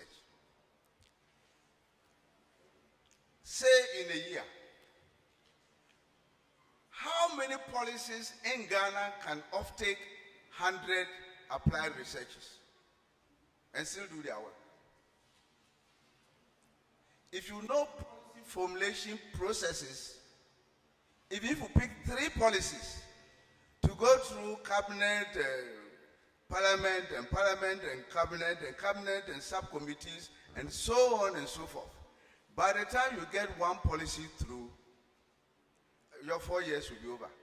And you remember they are all employed for 4 years. They are all 4 years employees. So these are the realities. And when you do that, you can empathize with policy and policy positions. Having said that, I disagree with Professor Jampo that there are a bunch of unintellectuals who are leading policy in country. We are the same people advising policy. He knows that for sure. He has advised several. They've used bits and pieces. We have colleagues who couch the manifestos. I know prominent researchers who help couch manifestos. I also know colleague professors who are on government delegations elsewhere to disseminate or imbibe policy and bring it home. So the relationship exists. It's not a gap. There are only a few disconnections here and there. So I want to disabuse our minds that this gap is there and it's so huge. It's the same as the North-South gap. I say no always to a gap between Northern Ghana and Southern Ghana. I say there's no such gap. And I have my reasons for saying so. So I want to challenge you as young researchers to believe that there is no gap, but there are only disconnections. And I can highlight a couple of them. And therefore, how do we build the bridges? How do we do the reconnections? How do we facilitate the reconnections? Some are there, but they are not smooth. How can we make them smooth in order that the off-taking of applied research would inure to benefit? Okay, so I think Prof will come to how to bridge that gap, or as you put it, how do we address that disconnect? I'm not getting to how to do it yet. No, I'm just cautioning you that we'll get there, so don't. Okay, but let me just show a few policies. He has run through some. I'll run through a few others to help build into his discourse. Yes, we take the National Development Planning, the 40-year development plan. He mentioned it. I was on it, and I chaired the Agric and Natural Resource Committee. Prof. Dedibile was on it. He chaired the Infrastructure Committee. Prof. Alassan, the VC for UDS, was on it. I think it was a Social and something Planning Committee and so on and so forth. So we were there. We did put together, and these people, we collected data from experts, information from all applied research, basic research, whatever data, including all policies. We pulled it together into a 40-year plan. And like he said,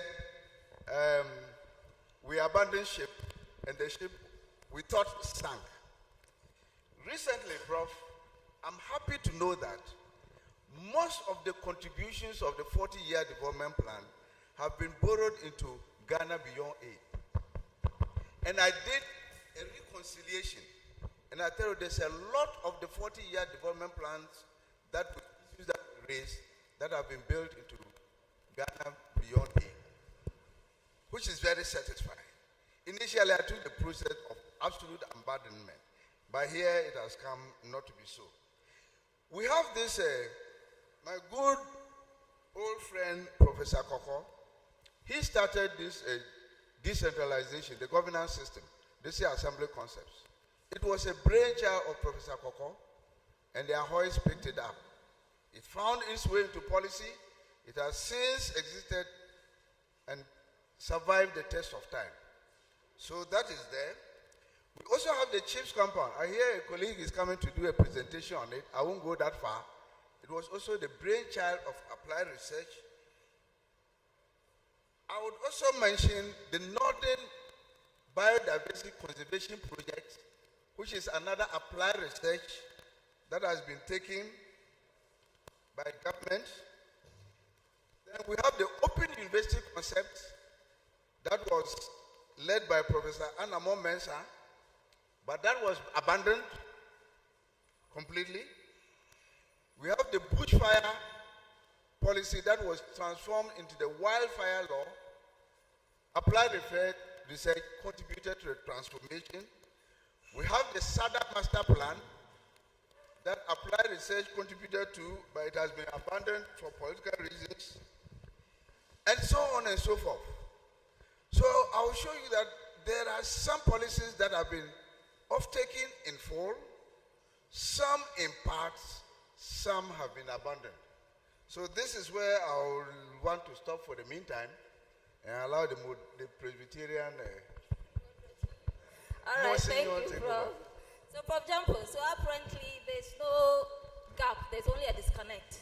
But then we've also been told that the same people who conduct the research are apparently the same people who also, are engaged in policy making. So why is there still a disconnect? I respectfully disagree with Prof. I think that we must be careful. Otherwise, like I said, we continue to tickle ourselves and laugh. In every critical analysis of some of these issues, you do not use the exceptions to prove the rule. Yes, you don't use the exceptions to prove the rule. I got an opportunity to do research, and then it influenced some public policy. And like he's saying, you can give a lot of examples of instances of applied research having been undertaken by us or some people shaping public policy.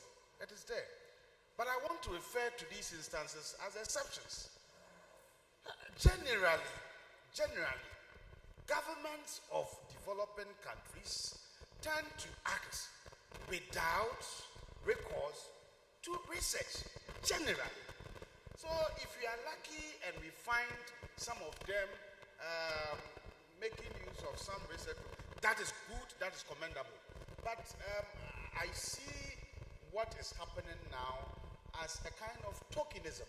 Okay, so that must not be celebrated. I think we need more a relationship that we can certainly say that we have been able to strengthen or build a certain relationship that makes it imperative for governmental policies to always be informed by prior research.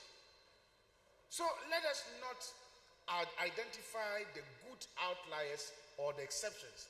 Otherwise, then we would not be doing a lot of service to the politician who must be pushed to ensure that they are always relying on research as the basis for their action. We can talk about so many instances where research has shaped policy. But we can talk about a gazillion number of interventions and policies that have been put in place that had completely nothing to do with research. And Prof, sometimes you are lucky to be listened to. You are fortunate. If government decide to listen to you, you are just fortunate. It is not that you go there and you have to fight, and they grudgingly would accept what you are saying. There were times that we made some recommendations, and then the whole government machinery descended on us. And then, some way, somehow, somebody will come and tell you that, what you said was true, but we had to fight you. In that case, you see, you discourage the one who is even interested in proffering suggestions as to how things can be done. And so people look at it. I'll tell you this. I have very senior professors who, anytime I'm going out to speak, I would call on them. When it comes to university administration, there's this emeritus professor called Professor Ivan Adai-Mensah in my school. He is a chemist, a scientist, but at the same time an astute politician who knows about Ghana's politics. And sometimes I go to him, Prof, what do you think about this? And then he will give me a litany of things that I should say that will be helpful. At one point in time, I asked, Prof, looking at your stature and your clout and your everything, why are you not saying some of these things yourself with a view to shaping public policy? You have researched, you know everything. And say, no, I can't say it. I'm about to die, and let me die in peace. So it is. I I don't celebrate the fact that sometimes some of the things we say go to influence. But what we should be celebrating or targeting should be the fact that all of us, some of us, by the grace of God, we have a certain name. And so when you are talking, they will listen. But I'm looking at somebody in a university, a researcher in a university who has no name, but churning out research and government looking for that person or that person's output and making use of it. Government being open so much so well that it goes out fishing for information regardless of whoever uttered it. If it is good and it will help us, government should make it. I think we should be heading towards that route and not be celebrating the exceptions. Otherwise, then we do a lot of disservice to our quest to ensure that we bridge the gap between research, applied research, policy formulation, and policy implementation. Thank you. All right. Can I receive? Okay, you go ahead. Just a few minutes. Good. The advanced countries where research becomes part of policy, they have funding, dedicated funding centers for that. And they call for what we call solicited researches. You bid for it as a group or as a consortium of universities. You succeed fundings to the tune of 4 million and beyond to about 10 million. I've served on 2 such committees. And the researchers those researchers are committed by government and are must-use researchers. And they don't award more than 2 or 3 for a year. They'll fly me in there to sit on a committee that awards just 2 or 3 researchers, and that's all. The conventional ones that we are using our book and research allowance to do is unsolicited. The onus is therefore ours to push it. It's not for government to go around hunting. So I always disassociate book and research allowance from research funding in country. There's nothing like that happening.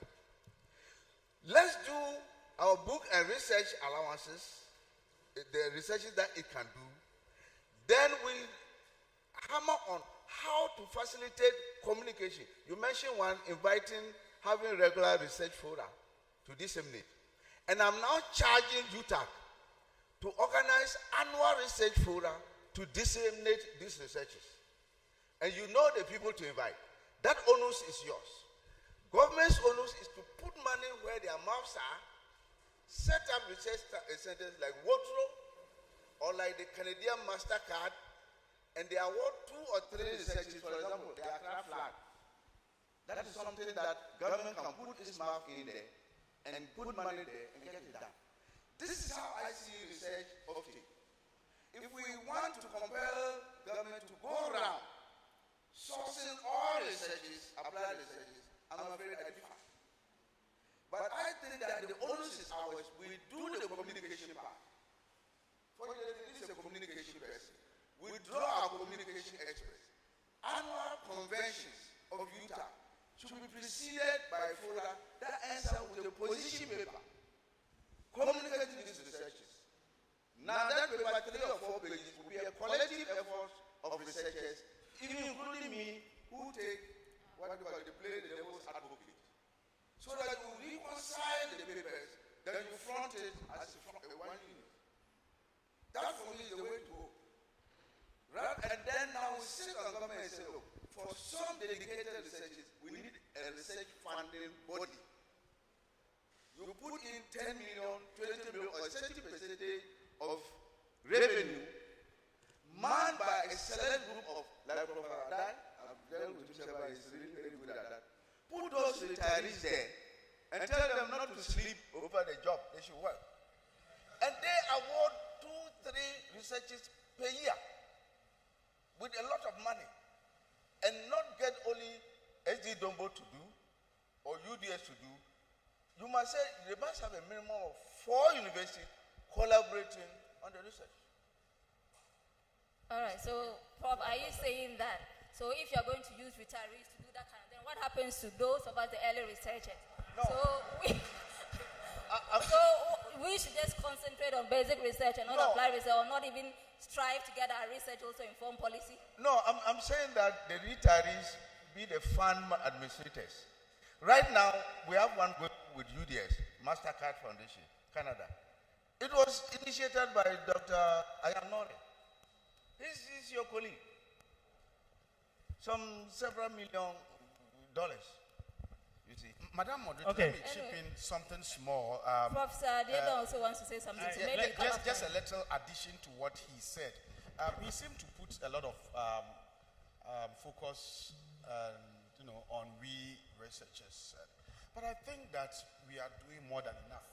If you visit the libraries, you will be shocked and amazed about the kinds of things or work and research outputs that we have churned out.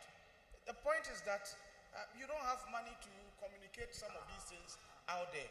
And a government that is interested in bringing about development, if the government truly is interested in bringing about development and governance is to ensure that you improve in the lot of the people, then the government must be interested in going to where the research outputs are.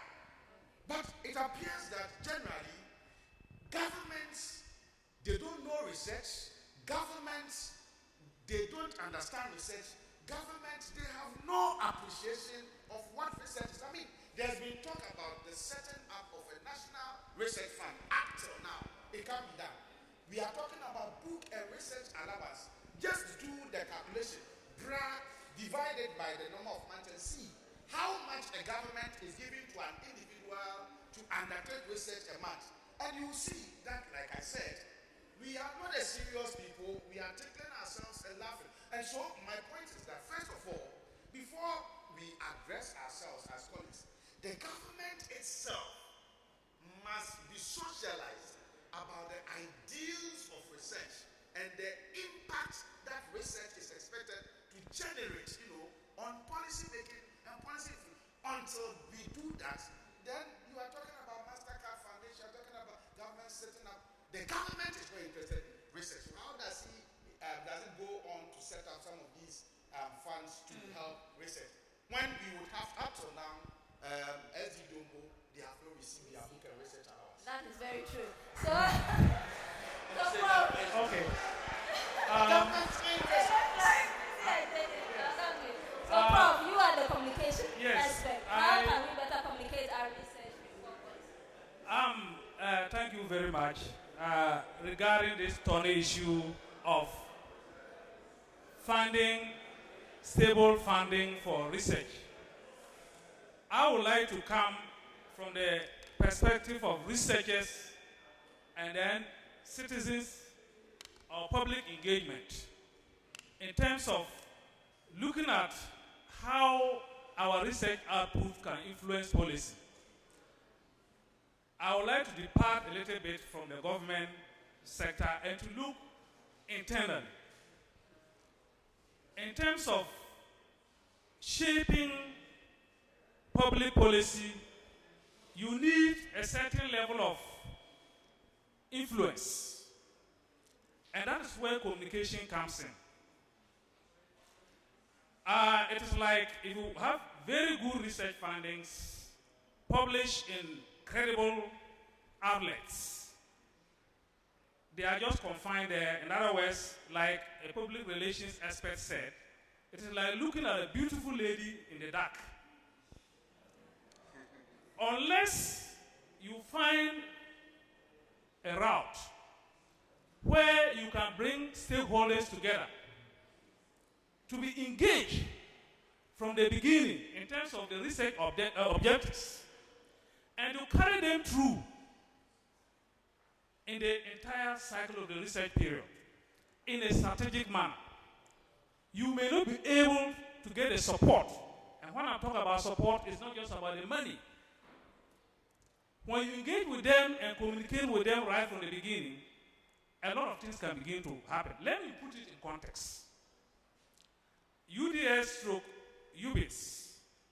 our third trimester field practical program, now practical training program, it has churned out a lot of very useful data. that various development partners, both local, national, and even international, can feed on in addressing the pressing developmental challenges here in our context. But how have we communicated this huge stock of data that is lying down? And every year, our flagship program in terms of marrying theory to practice is this program.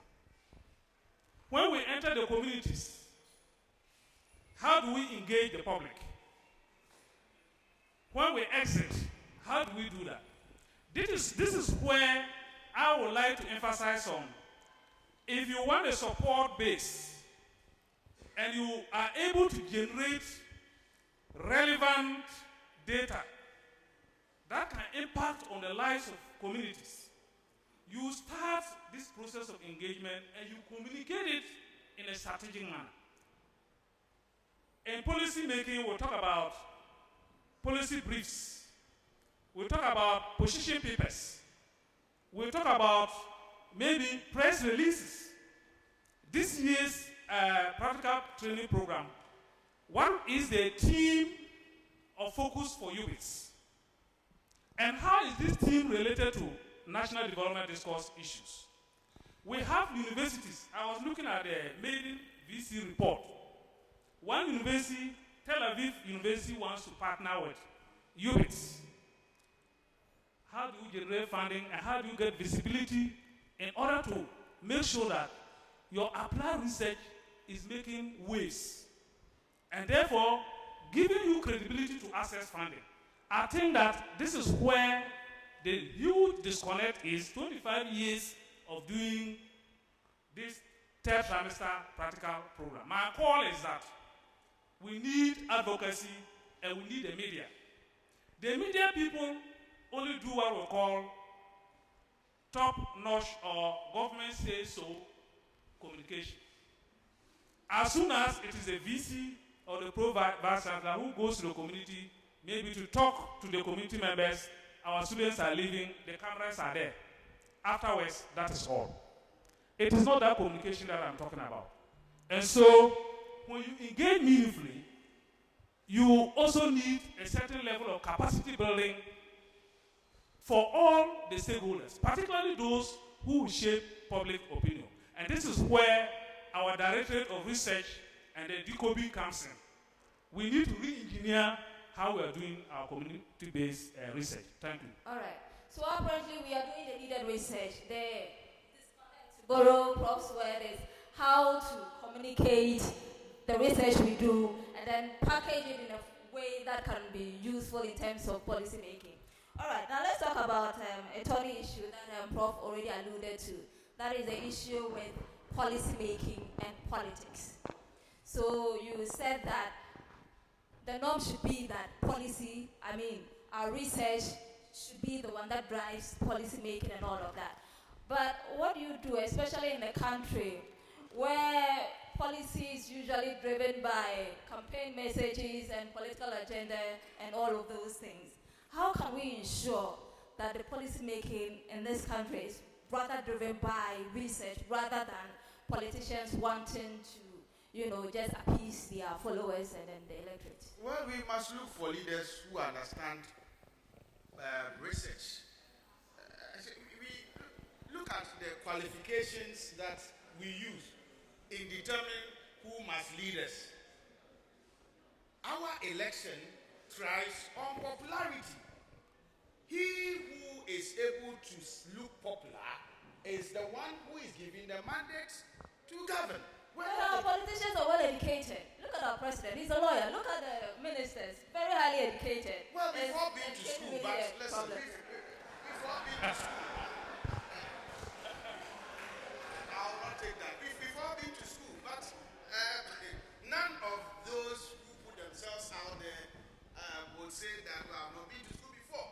Maybe the Gadonko wants to claim that she's been to school. So, but the point is that we must look for people who are serious. And serious-minded, look, my heart bleeds when I recount this incident. When I was schooling in Tufts University in the US, every Ghanaian who saw me was proud that I was not there doing cleaning, but I was there schooling. And they kept telling me, when you go help develop the country. When you go, everybody who saw me told me this. One day, I was asleep, and I started thinking about this. Why is everybody telling me this? And what went in my mind was, number one, how can one person go and help develop Ghana when my president, he has been here before? My minister of education, he's been to this US before. My vice chancellor, he has been here before. My head of department, they've all seen this, and still we are where we are. It suggests to me that we have not elected people who are serious. So let us start. You see, as academics, I do a lot of this thing in my lecture hall. I try to socialize my students about the kinds of things that they must look out for in exercising their franchise. And so part of the things we tell them is that look out for leaders who are serious. A serious-minded leader is the one who would not look at people at rally grounds, and based on how tired the people are, he begins to make promises. I've seen a minister who was vetted or who was being vetted at the Parliamentary Appointments Board, and then he was subjected to street proof some of the things that he has said. We're going to do X, Y, Z. When he was questioned, he said, this one, I said it on the rally platform. When I saw the people, I felt like telling them what they had to hear.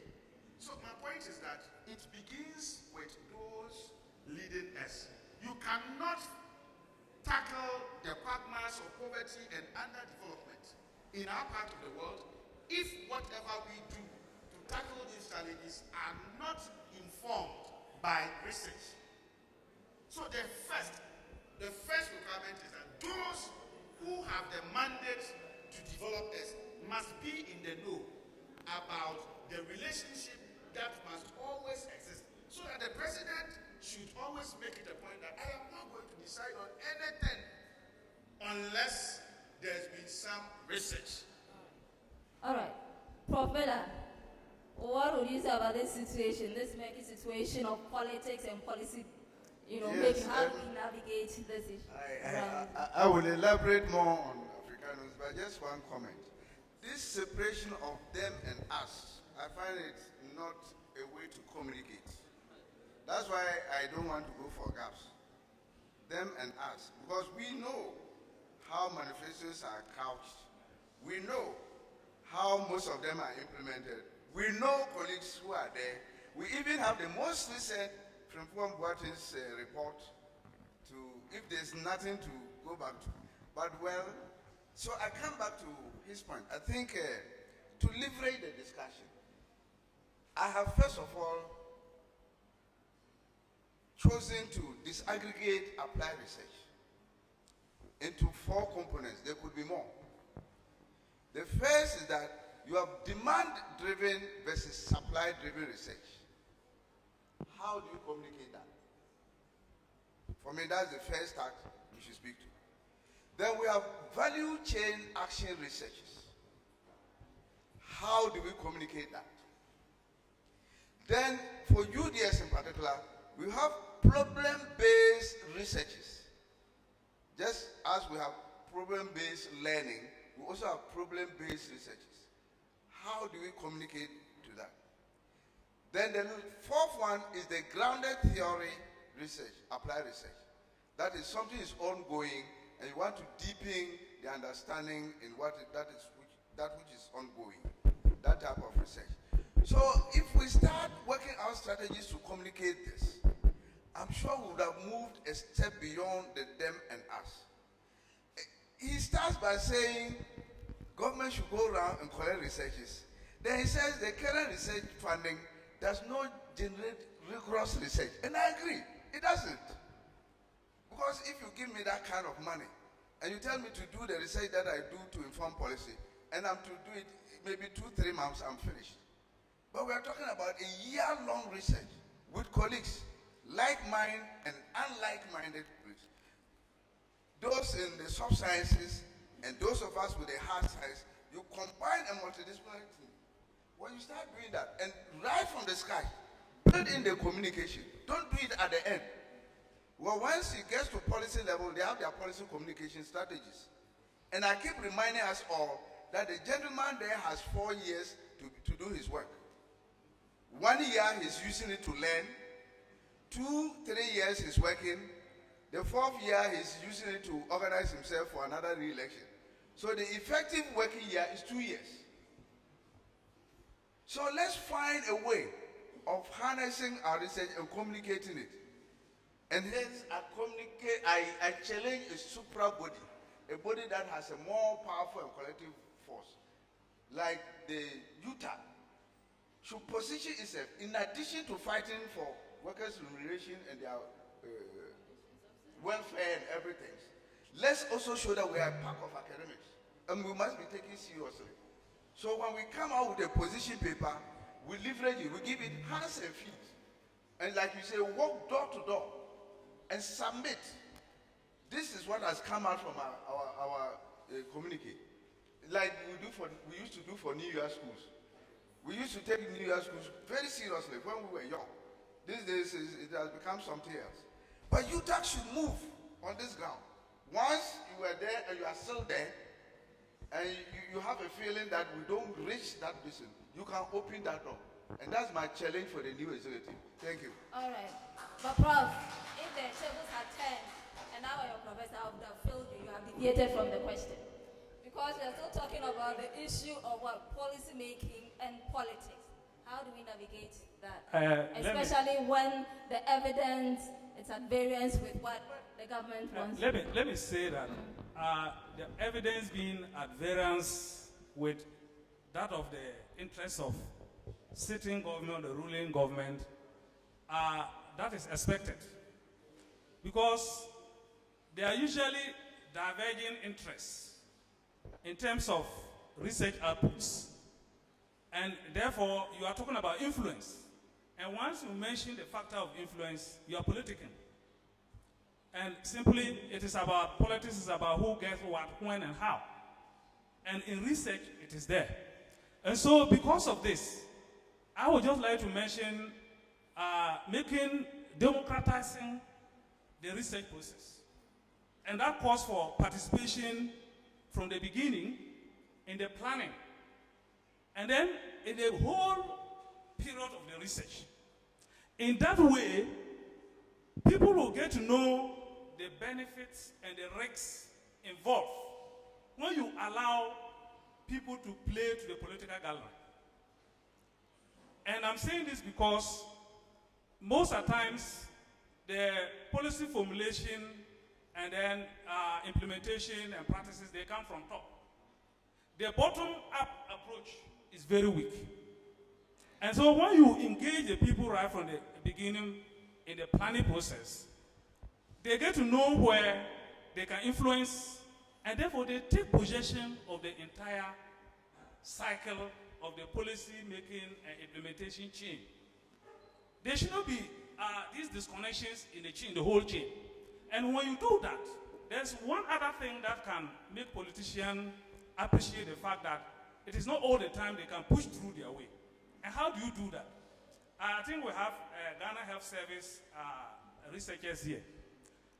Most of the research grants they win from Global Fund and other donors, World Health Organizations.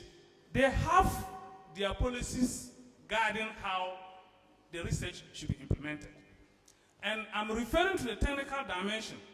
What are the technical stipulations about how this research project should be implemented?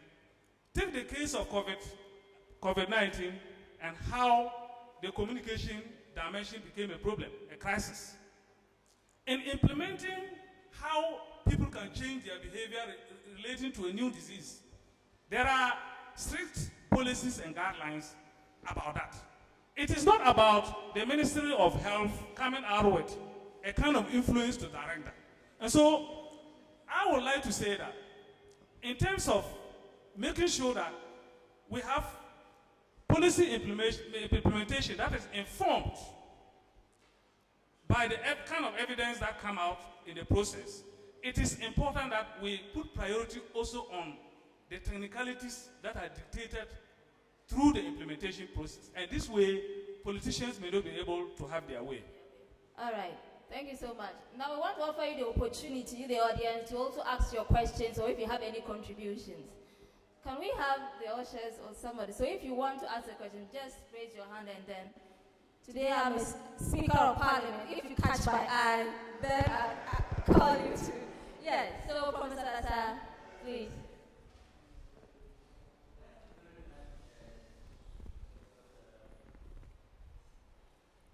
Thank you very, very much. If we look at research funding, it's a very big issue. There's this document from University of Wales I printed out. It tells you what is going on around the world. If we really need to develop, we need to start, and we are going to compete with developed countries. Let's start little by little and keep moving.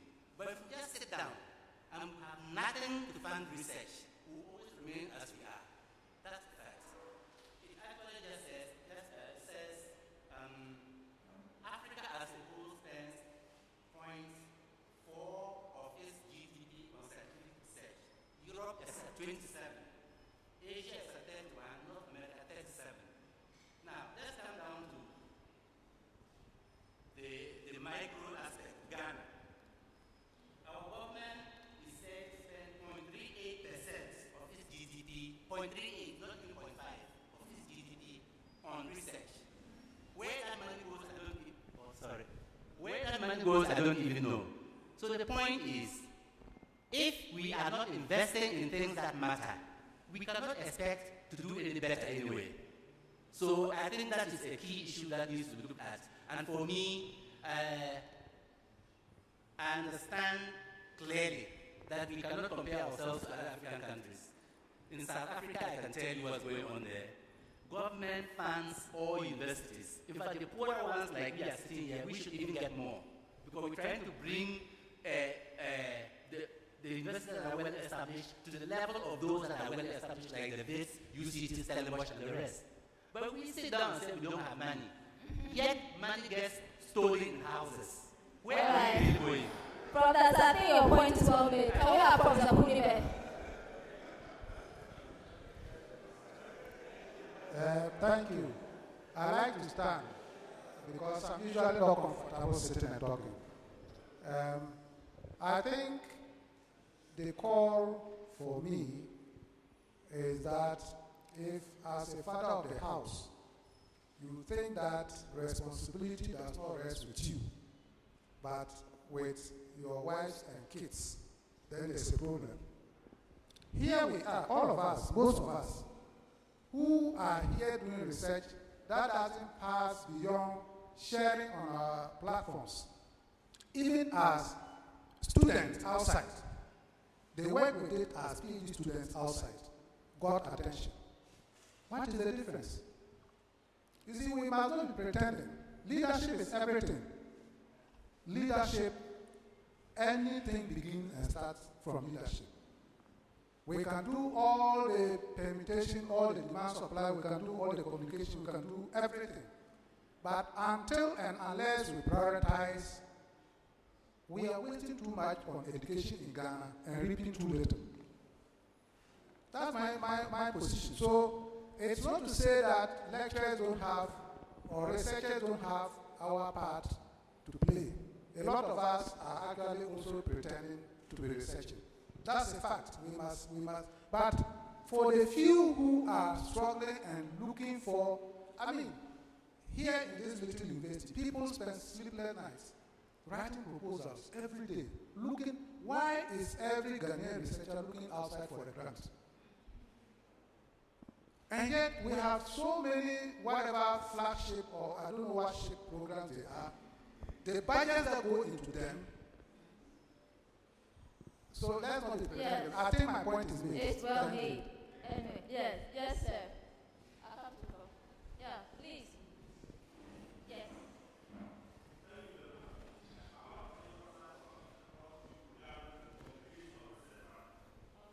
Begin the commitment from the university setting, like the third trimester field practical program. At least reports, community profile have been made. Most of us have that issue of passing through UGS. But after the field work and the reports is being submitted to the school, what has been the next step of the universities? Do they organize that platform for the district and some other stakeholders to appreciate that these communities that students have gone to live and profile the communities, these are the needs of the communities. So NGO could have even been using this field practical program to develop their intervention scheme rather than at time looking for baseline studies. Those are very critical points. But one thing I also want to also add with regard to research, it now appears like it's for academic satisfaction where intellectuals write to get promotion and recognition. But emphasis is not made to have that trickle-down effect for that address what has been established from the research funding. And that is why we're always having that disconnect, because the interest is to meet 5 papers and then promotion. Thank Well you. made, well made. Can we have Professor Parry? We'll come back to you. You raise your hand or it's in us.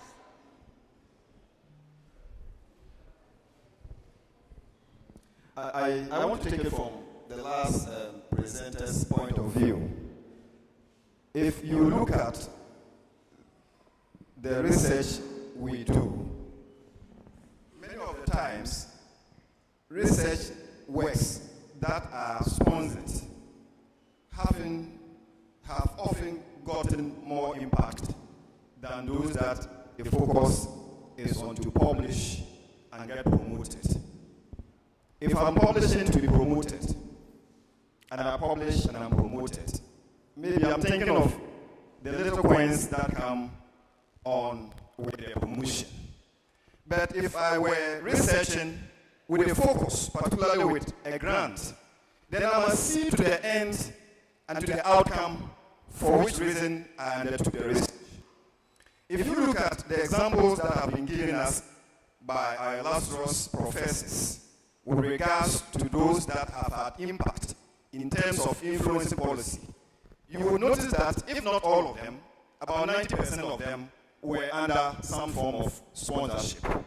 And so they needed to get to the bottom of whatever projects they were undertaking. For example, I did a research, I contributed to research that led to the enactment of the Tree Cross Development Authority Act that was passed in 2019, and the subsequent establishment of the body to regulate the issues regarding tree cross. But this was under sponsorship, and we did not just do the research, but we also did what Professor Africanus is advocating for, advocacy. So we had to be in Parliament to engage the parliamentary select committees responsible for these things, and not only for 1 year, but over time. Right. But if we did not have the sponsorship, I'm sure we would not have been able to do that. And so to end, I would encourage, just like Professor Miller said, Professor Jampo, you are leading UTAC. You other UTAC members are there. I saw in your communique the push for government to resource the Research Development Fund. Let us get it done and let the focus go on. I believe that we'll be able to do more. Thank you so much. It looks like funding is running through all of the contributions. Yes, Professor Atinga, you'll be the last for this session, then we'll come back later. Thank you. Thank you very much, moderator, and thanks to the panelists for the good job done. Now, my issue is to contribute to whether the research gap as put forward by Formula and then from Jump. I think Formula says that there's only a disconnection, but there's no gap.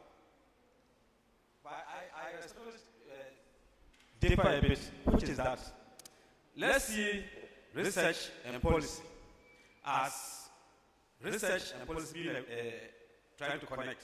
So it's like a bridge. To reach the other side, you need a bridge. Yeah? So to do so, to cross to the other side, if that bridge is not there, you cannot cross. So certainly there's a gap. There's a gap because I want to just look at the free senior high school practically, like we're talking about applied research. There's nobody here who will say that this is not a good policy. But what research went into informing it? So currently, the policy is bedeviled with so many challenges. If you have a ward or a relative in the senior high school, you understand what I'm talking about. Because of the fact that there was nothing that was done, no research. So that gap is there. It's not just a disconnection. The gap certainly is there. So we need to clearly look at how to do applied research. We need to see how that gap is filled. And then to also finally demonstrate the fact that the quantum of research, I mean, look at research alone is true, but you all know how much is that money going to do? What kind of research is that going to do? Let's be practical about ourselves. You are going to ask somebody to go and collect just data. How much is that going to do? You can't even collect the quality data in the first place. So we are like to borrow his words, like we are taking ourselves and laughing. We say, book a research alone, we're happy. But what research are you going to do about it? All right, thank you. So we need to demonstrate that clearly. Yeah, I think your point is well made. The issue of funding is running through all of the contributions that have come up. What do you have to say to that? What is really the role of funding, or rather the lack of it? How does that affect, that dichotomy between research and then policy making? Funding is certainly key to carrying out every research. And I think that there is a need for, as researchers in the university context, you can have funding coming from, for example, we mentioned the book and research allowance. You can have funding coming from your department through group work. For example, I will give an example from my department. In carrying out our program in development communication over the past 10 years, we realized that there was a need to kind of shift the content of that program. And to do that, we had to develop a proposal to see how best we can address this. And we are talking about resource. Funding is resource. So the resource starts from the researchers themselves. The quality of your output will determine how much you can rake in order to carry out your research. So when we did that, we started circulating this proposal. And luckily for us, we won a grant from UNICEF. Through that research, we'll be able to redefine and refine areas of our program that is very relevant, not only to local discourses, but also feed into global discourses about sustainable development and the need for C4D communication. Through that same funding, we are able to go to the field. So the bottom line of what I'm saying is that, whereas there is a need for external sources, for us to be able to be winning grants for ourselves, we have to always try and look within and select topics that are relevant and specific to cross-cutting thematic areas that can develop people in communities, and also research that feeds into policy. I think that is what I can say about funding. It is not just from one source, it should come from different sources, and it starts with the researcher. All right. So somebody also raised the issue of leadership, the importance of leadership. And apparently, can I add something to his? Okay, about just funding? a few minutes, please. He's mentioned most of it, but we've left out industry. Industry is not funding research enough. And then I come back to these people in leadership. Push industry. For those countries we are referencing, they even create chairs. How many companies have created chairs, research chairs in universities? Next to zero. Meanwhile, industry will keep complaining that, oh, you people are not doing what we want. I said, have you funded what you want and we didn't do it? So that aspect we should be pushed to add to the list of funding sources. So now we come to the issue of leadership and the fact that our leadership or our governments do not prioritize research in this country. What do you say to that, Prof? You seem to be on the government side or the policymaker side. Are they funding research enough? I think that they have assumed that the book and research allowance is a research grant. But for me, it's a reimbursable. It's a reimbursable. Somebody has done the expenses already, and you are giving him back what he has invested. So if I did a thing in 1 week, and you pay me back, so be it. Another will do it in 1 year, and so on and so forth.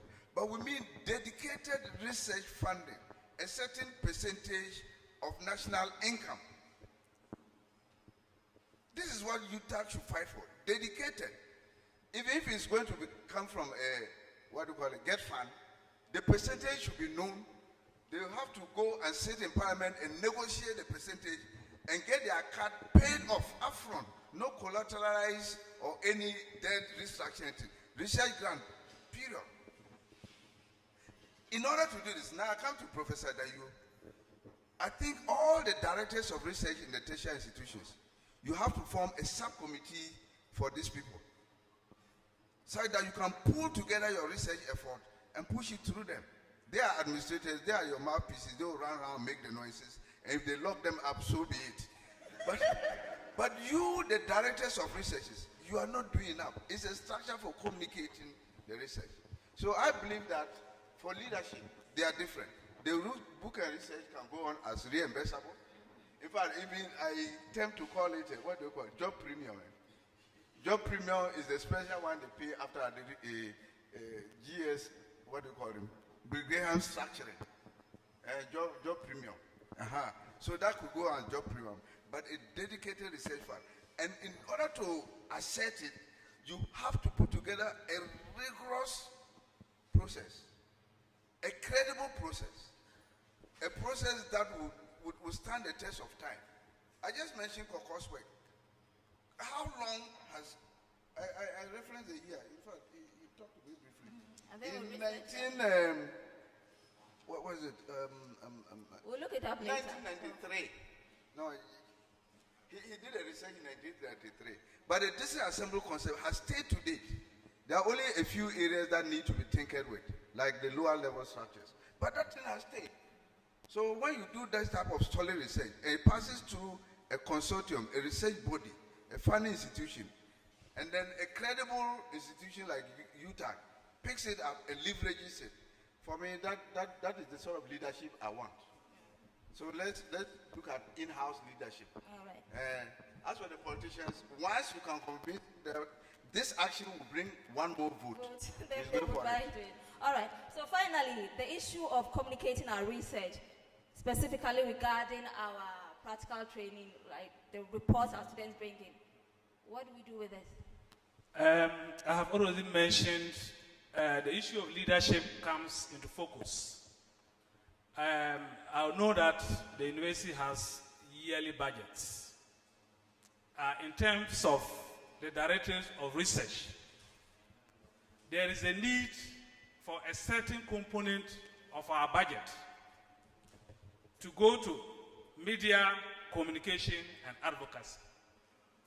And there should be a sub-strategy under these directorates regarding how we enter communities and then cross-cutting thematic issues in terms of research we want to unearth.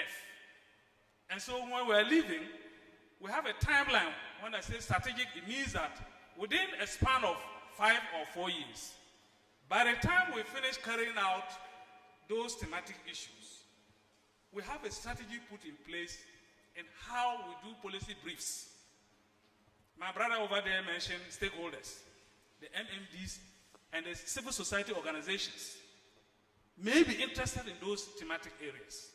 And so this is where, when we bring this strategic planning process, and with the university having a strong interest in devoting a dedicated percentage of yearly budgets towards implementation, we can make a headway. All right. Madam so Chair, sorry, there's something you need to take note of in your communique if there's going to be any at the end. Let me add to this. The international best practice is that research that should inure itself to policy normally has a nice chapter on communicating this research. there's also a communication strategy at the end. Most of the researches we do, we don't add a communication strategy. So once you are getting there, now that the thought is moving there, make sure that there's a communication strategy, so that if a policy person picks it, at least he can sympathize with how to handle the issue. Okay. Are there others who still want to ask questions or make a contribution? Yes, sir. Professor Dari. Can we get the mic to him, please?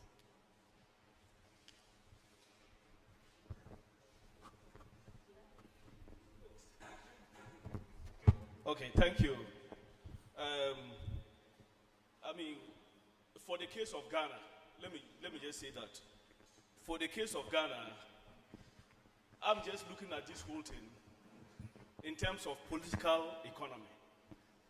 It appears, you see, the knowledge, the experiences of the technocrats are actually not relevant to our national development. That is what I have seen. For me, what I have seen is our policymakers, and you see the politicians are so powerful.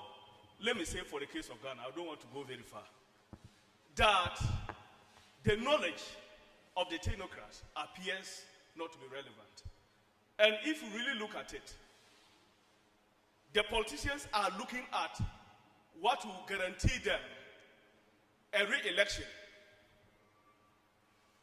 or votes in the next election. So whatever policy prescription that we are bringing on board, when they evaluate it and they realize that, look, this is not going to give us votes in the next election, nobody will listen to you. So for me, I don't know the pathway, but we need to have some kind of national solution to this. Elsewhere, where decisions in various ministries are driven by research, in our case, where even government contract you to do research, and they pay you money for that, you present the report and it is thrown somewhere, and they are meeting somewhere and making decisions with the objective of winning the next election. So All for right. me, that's the contribution that I can All make. right, thank you so much. Any other? Yes, Dr. Fielmo. I think that Dr. Fielmo will be our last contributor. Okay.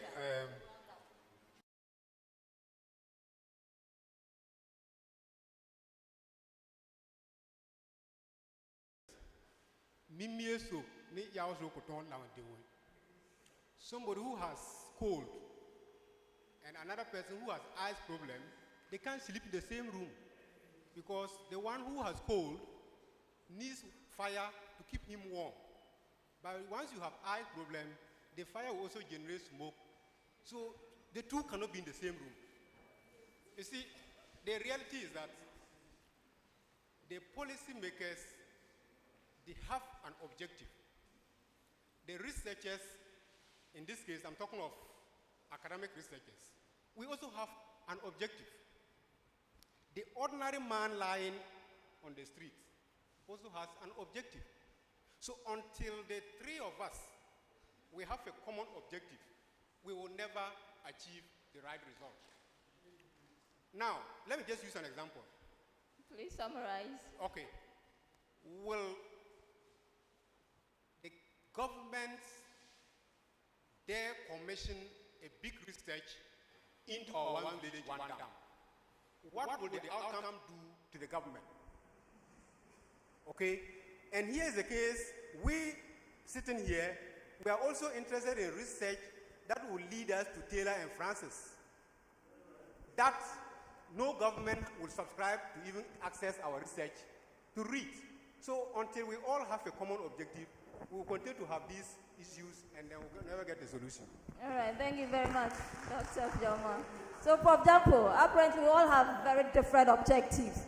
No wonder we cannot come to a consensus. So probably that's what is influencing the disconnect or the gap, whichever one you choose to use. What do you have to say to that? Well, put the question again. Consensus, disconnect between. He's saying that the various stakeholders have different objectives. And so apparently or probably that is what is influencing the gap in terms of Well, research, policy making, and implementation? Yes, I mean, academics who churn out research have their own objective for doing so. Governments who shy away from research outcomes also have their own objectives for doing so. So in that regard, it becomes very difficult for us to bridge the gap between applied research and also policy making. But I think that we shouldn't end this discussion or panel session by just having various views. We should be able to wrap up with some concrete recommendations that will help. And I believe that to help ourselves, colleagues, if you have a piece of work or research to undertake, number one, make sure that it is relevant to a particular problem. Now, when you realize that it is relevant to a particular problem, go and sit or go speak to those who are expected to be able to handle this particular problem, and then engage them.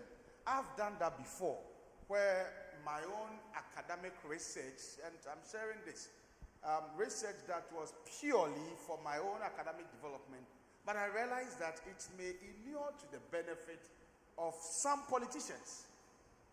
Okay, so I went to them, said, I'm going to your constituency to do some research there, but the findings, I am sure you'll be interested in it.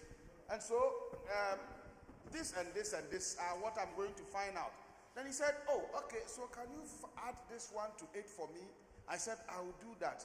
But this one, can you subtract it? I said, well, it will be for my own academic writing, so I will not subtract, but I can decide not to report on that for your benefit.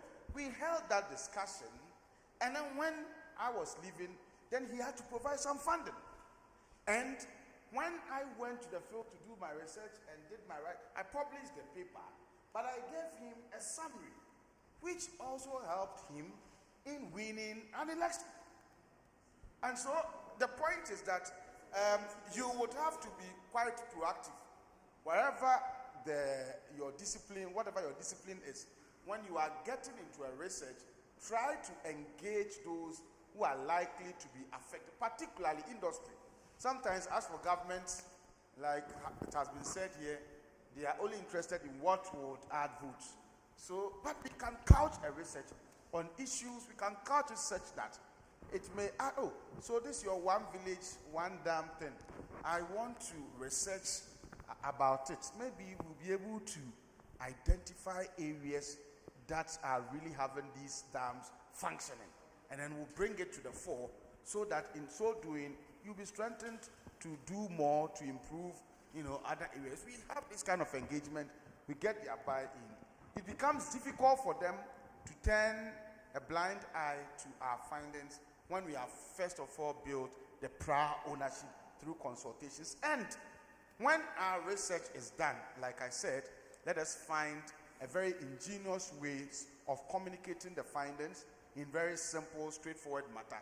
And then let us also find a way of making sure that we break them down into policy briefs and circulate it to as many people as possible. We may not have the resources to do so, but let us target those who matter, those who would be able to read and say, look, this is good, we are willing to support. Let us target them and give them copies of such policy briefs. And I'm sure if we do that, we'll be making giant strides in our effort or in our attempt or in our quest to ensure that our applied research have a certain positive relationship in terms of shaping and influencing public policy formulation and implementation. Thank you. Yeah, very well said. In fact, you've taken the wind out of my sail, because that's what we're going to end with. So what is the way forward?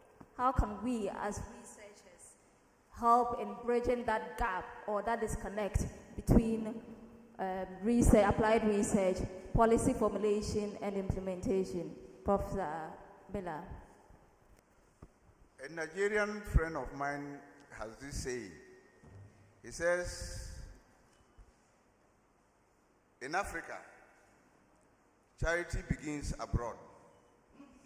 Elsewhere, charity begins at home. And I found it very informative.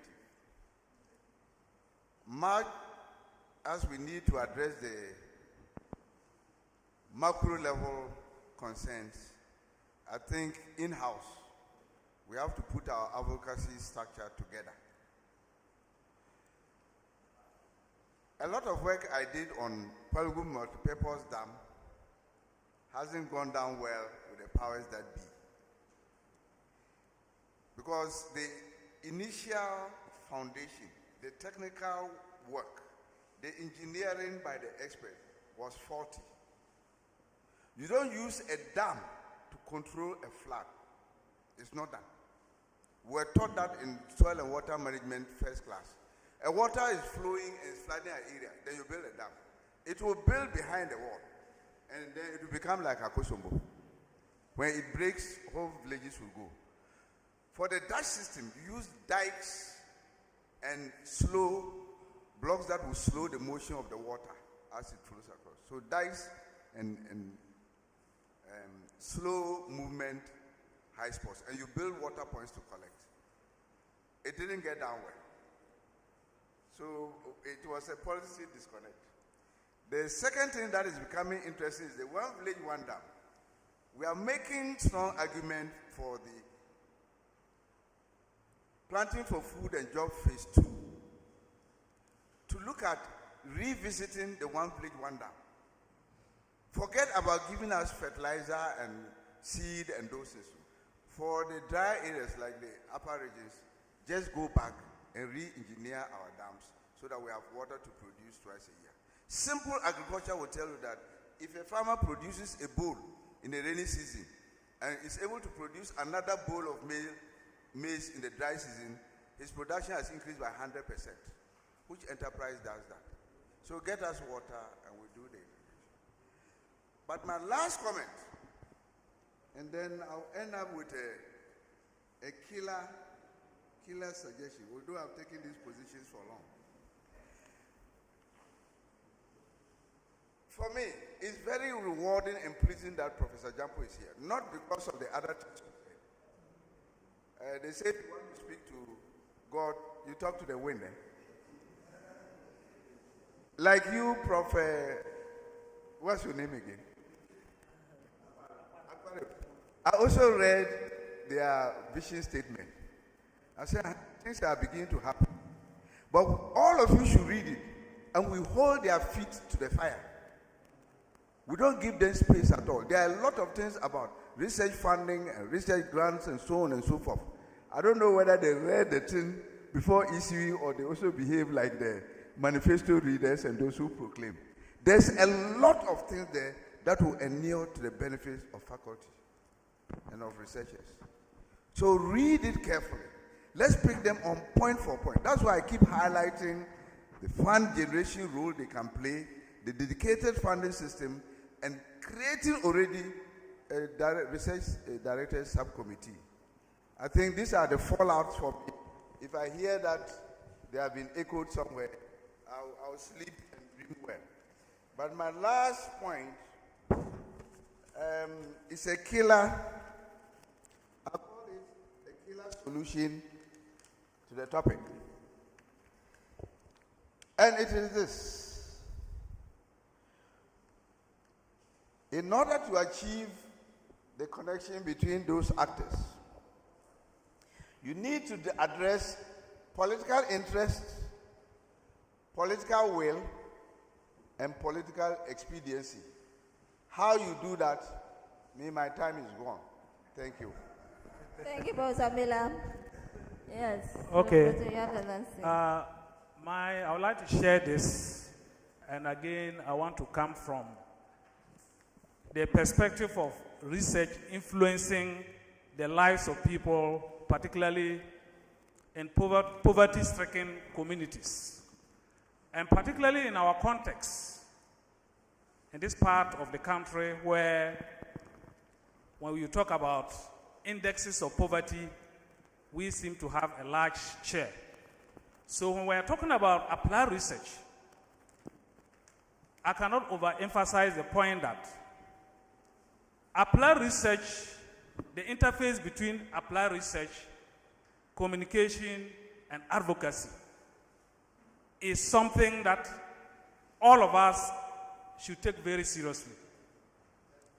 From the individual level, most of us here may not have that technical skill of how to distill very good research findings, applied research findings, into policy briefs. And then from there to move to connect to other influences that can enable our finding to make meaning in terms of policy impact. It is there that we need to look at as individual researchers. And we don't have to sit down.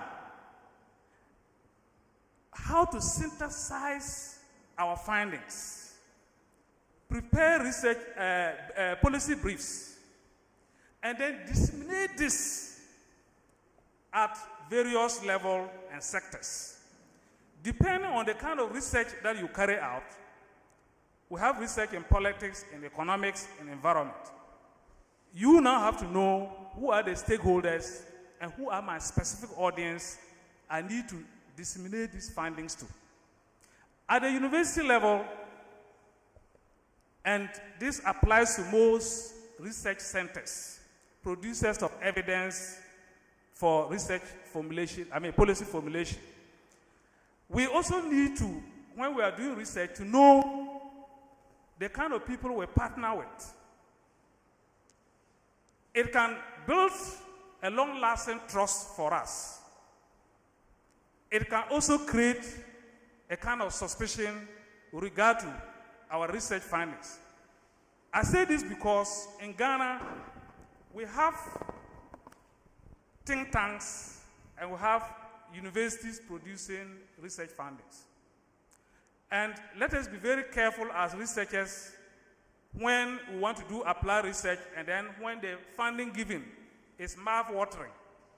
We easily go and align with a particular think tank. When it comes to research output and the credibility, think tanks usually, there is a debate, scientific debate about the research outputs of think tanks. Some are of the view that usually think tanks are enemies to the sitting government and then friends to opposition. And so, if you are carrying out research and you don't read carefully into the kind of partnership you are building, it can tend to affect the quality of your research output and then the acceptability of that research output. And so as a university, I would like to emphasize the need for having, even if we don't have a communication unit in terms of applied research or the research that we do, you have subcommittees that can help the directors of research to be able to carve out strategic approaches by which we can implement the research funding that can make an impact in terms of policy, implementation, and practices. Thank you. All right, thank you, gentlemen. I think this has been a really insightful discussion. And if you forgot everything that was there, at least these are some takeaways you can remember. The first is as researchers, all of us have a role to play as researchers, as policymakers, and even for the people we do the research for. So we need to have some prior engagement with them, those likely to be affected by our research, so that we get their buy-in, and then find a way to package our research findings that will be easily accessible to them to translate or use in terms of policy formulation. And then we also need a very credible leadership who prioritize research and then also invest in research. So apparently our BNR that we are so excited about is really just, what's the term Prof used? Just reimbursing us and not really giving us any funding to do the research. And of course, we also need some capacity building as researchers. We do a lot of research, but apparently the way we package it and then communicate it to the powers that be is what is lacking, and we need some capacity building in terms of that. maybe in writing policy briefs and in communicating our findings to them. I would like you to join me to thank our panelists, Professor Jampo, Professor Miller, and then Professor Diedong. I think they've done justice to their work. Please let's hear it for them.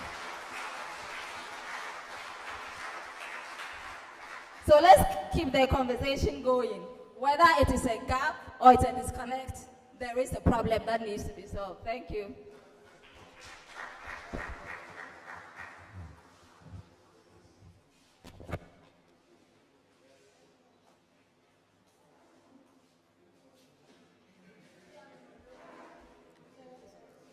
Wow.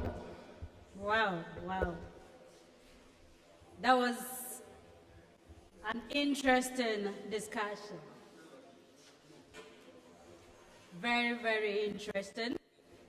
There is a gap, there is no gap, but a disconnect. And that we have a problem of leadership. And what actually emanates from the discussion is that, or the questions that we can ask ourselves, can there ever be a connection between our research and the policies formulated and policies implemented? Can we bridge that gap? What do we do on our own from our individual corners to ensure that the research that we do have an impact on the policies and impact on the development of the country? So the takeaway that I get from the discussion is that we need applied research. There is topical research, not just the gaps that we look for in the literature. When we want to write, we read the literature, search for gap, what others have recommended, and we basically limit ourselves to that. I think that will not help us. We need what would inform policies, what would inform development, and what would help us to find solutions to the challenges that we are facing. In fact, I find today's discussion very, very timely and relevant given the situation that we are in. I wish this discussion could go on and on and on and on. But of course, if you saw me behind there, I was trying to get something into my stomach because I told Director of Research that I might call his name Felicia if they don't intervene by giving me food to eat. Right. So, yes, all too soon this is coming to an end. And I would love us to give another round of applause to the panelists. They have done very, very well. And we hope that our government and policymakers can hear what we have just discussed here and also be informed about the reality and what needs to be done. So we would have to call on our Prof Chair to come and give us closing remarks. Thank you. Thank you, MC, so as you said rightly, too soon we have come to the end of this opening ceremony of the 3rd Research and Development Conference.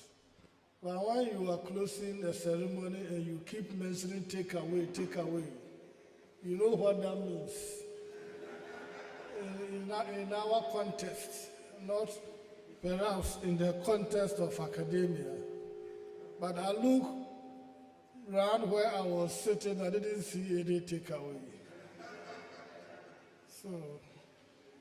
So we have listened to the Director of Research, Innovation and Consultancy earlier. He made us aware, and I think it's good news, that there has been an upsurge in the number of abstracts that they have been receiving since the conference started. And I think that is good, and it's an indication that they are doing a good work. So we encourage them to continue with this good work and perhaps add more energy into it so that we can sustain this innovative idea and to attract more people to submit their abstract. We also listened to our keynote speaker, the learned Professor Ransford Jampu, and he has thrown a challenge to us, and I'm particularly excited about what he said. Now, in the midst of dwindling government's funding to universities, how do we survive? And he tells us that one of the ways that we can survive is through research. If we are able to do the right kind of research, we can get money to run our institution. And that we might not be complaining about government not giving subvention or whether subvention will come or not. We are all been here most often, and we hear our management complain that government has never given a penny. Yet we need to survive. And one of these ways of surviving is by doing relevant research that can give us the kinds of money that we will need to run our university. So I think this is something that we must all work hard towards. Now, the issue of what kind of research can give us the money or the relevance that we want has now been what is debatable. And he pointed out some of the research that we can do to get this done, and also how we can make our research find its way into policy. Some of these, he tells us, is how we can communicate our research results effectively. When we write in technical language, for instance, and politicians don't understand those technical languages, then we are not doing anything in particular. So we should find ways of communicating our research findings very good. But now there are some controversies that when I was listening to him, I was asking myself these questions. What if my research finds relevance in policy, but I submitted for assessment for promotion and assessors say no, you cannot be promoted because of this kind of research? Then what will be my value as an academic researcher? I will not answer that question, but it's something that we must all think about carefully. Is research only meant for us to get money or get relevance in terms of policy circle? Or we can also do research for other purposes. Now, the panel also had an insightful discussion, and then we begin now to debate whether there is a gap or is a disconnect. But whether there is a gap or there is a disconnect, we all agree that there's a problem to be solved.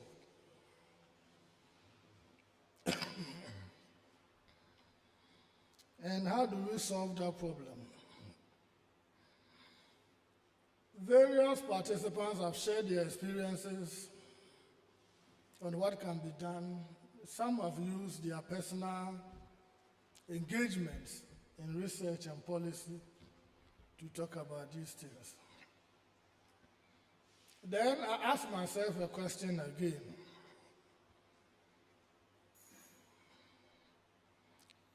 Have politicians or policymakers been stealing our research results and using without our knowledge? And I say yes. Most often, they get this backstage, use them for their purposes without our knowledge. And it's because we have not approached them to give them those research outputs. So if they chance on them anyway, they just see them as paper. They don't see it as coming from somebody's sweat. And therefore, they use them without contacting anybody. And I can give one prominent example that perhaps all of us are aware with. When Ghana and Cote d'Ivoire got this boundary dispute, and the government representatives had to use R.B. Benny's publications as evidence to win the case. Nobody acknowledged him. I personally heard him threatening a court action against the government. I don't know what happened, and he changed his mind.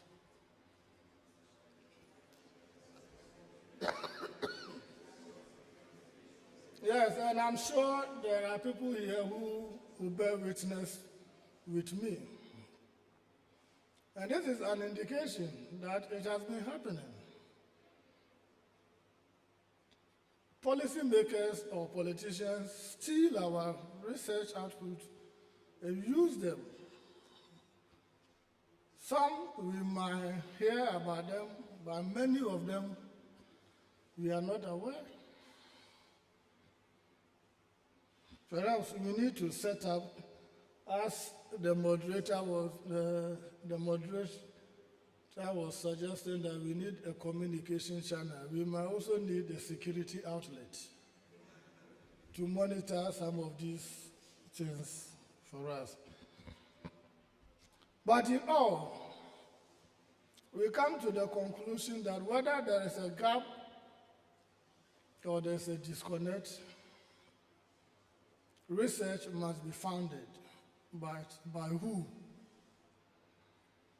And that is where the big question lies. Who funds the research that we do for us to find its way into policy? And all of us here will agree that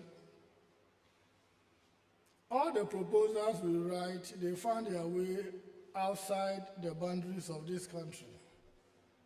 And those grant awarding institutions, are they interested in policies that affect people's lives in our country? So we write proposals talking about small-scale mining and how it's destroying the environment. But nobody outside there is interested in that business, so you will never get a penny. But will your government give you money to do research on that and stop galamsey? So you will end your academic career without writing any research because you want to write about galamsey, but nobody is interested in finding that. Yet you must do your galamsey research. So on that note, I would like to thank all of you for your attention. Thank our panel of discussants. And most importantly, thank our keynote speaker, Professor Ransford Jamfo, for making time this morning to make this program very enlightful and exciting. Thank you very much.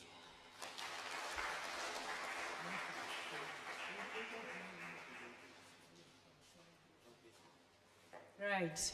Let's give him another round of applause. Yeah. So now it's time to thank our keynote speaker, and I'll call on Director, Prof. Frederick Dayo, to do that. Thank you very much. We just want to show our appreciation to the keynote speaker by handing him something that will let him remember us when he goes back.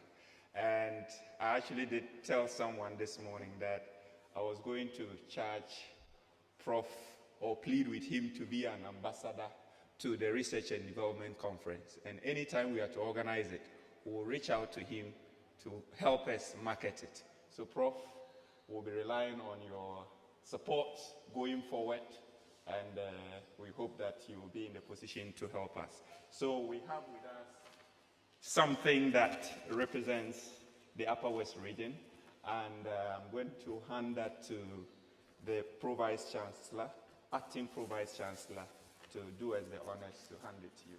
So.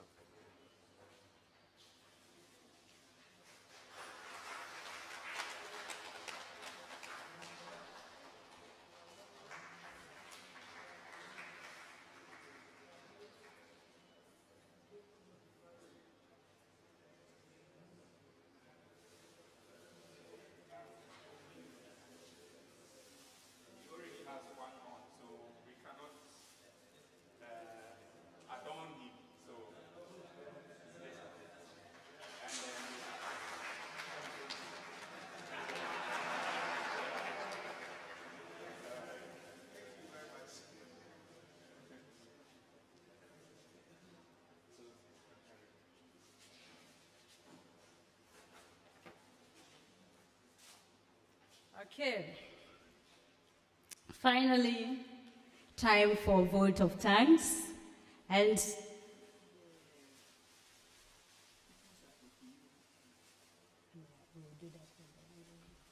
all right. So we call on Prof. Elias Kunsana to give us the vote of thanks.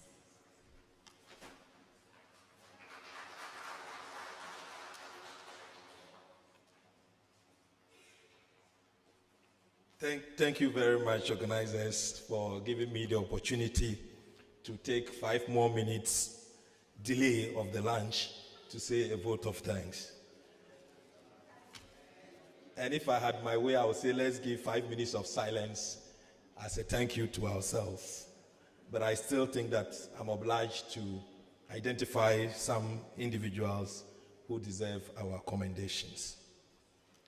We are very grateful, Acting Pro-Vice Chancellor, for stepping in as chairperson for this ceremony and also for providing the leadership that it deserved. To our guest speaker, Professor Ransford Jamfo, thank you very much for traveling this far to Rafiq Salam's Wa, and thank you for presenting an insightful address to our participants.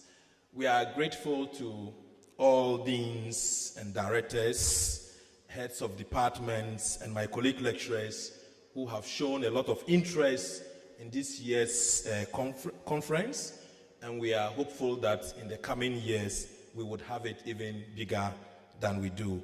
To our discussants, Professor Miller and Professor Africanus Dedong, we are very grateful for challenging us in various respects, and we will take every comment very seriously. To our very hardworking postgraduate students, thank you for your interest and attendance to this event. You have dominated the abstract presentations, and which reflects your commitment to the Research and Development Conference, and I'm hopeful that in the years to come, you will still be very much interested in what we are doing.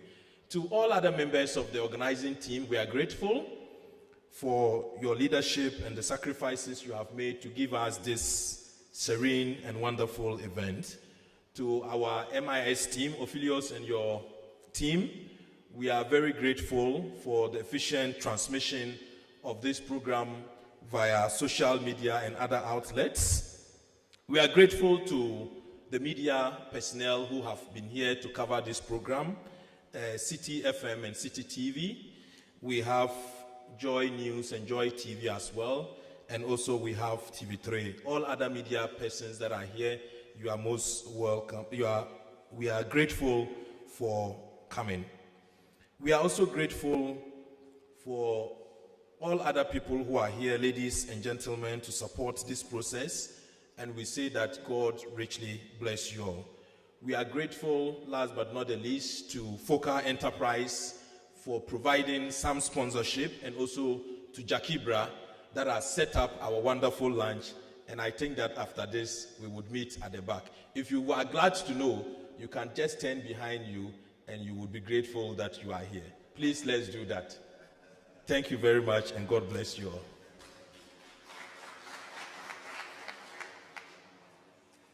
Thank you, Professor Elias Kusana, for also agreeing to give us the vote of thanks.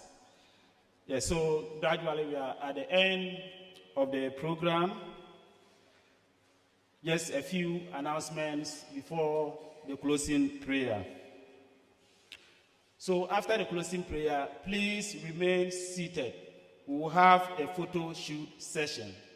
So first, the chair and the dignitaries here will take the first photo. Secondly, the deans that are present will join them for another session. And finally, the rest of us can join the dignitaries for a third session. Please, tomorrow, when you are coming for the presentation, kindly come along with your tax and the coupons that have been given to you, so that we can have a very smooth snack and lunch sessions. As for today, the coupons will not be used for the snack. So after the photo shoot session, please kindly go behind and then grab your snack. Yes, please first take one. If everybody gets, then you can go the second round. Thank you. And I call upon Dr. Dramani File, if he's here, to give us the closing prayer.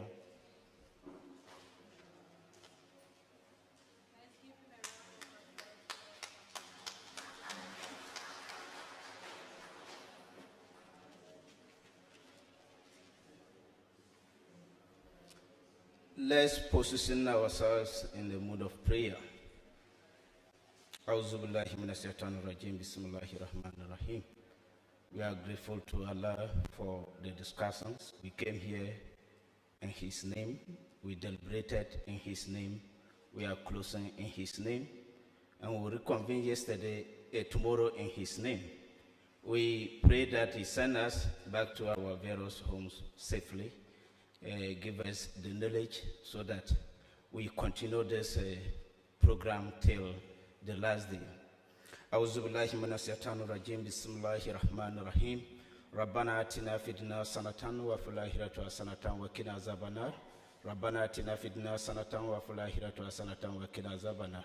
Bismillahir rahmanir rahim. Alhamdulillahi rabbil alamin.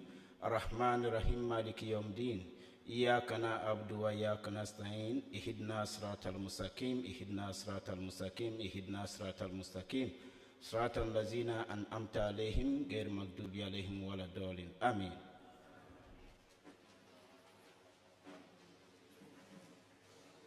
Thank you, Dramani, for the closing prayer.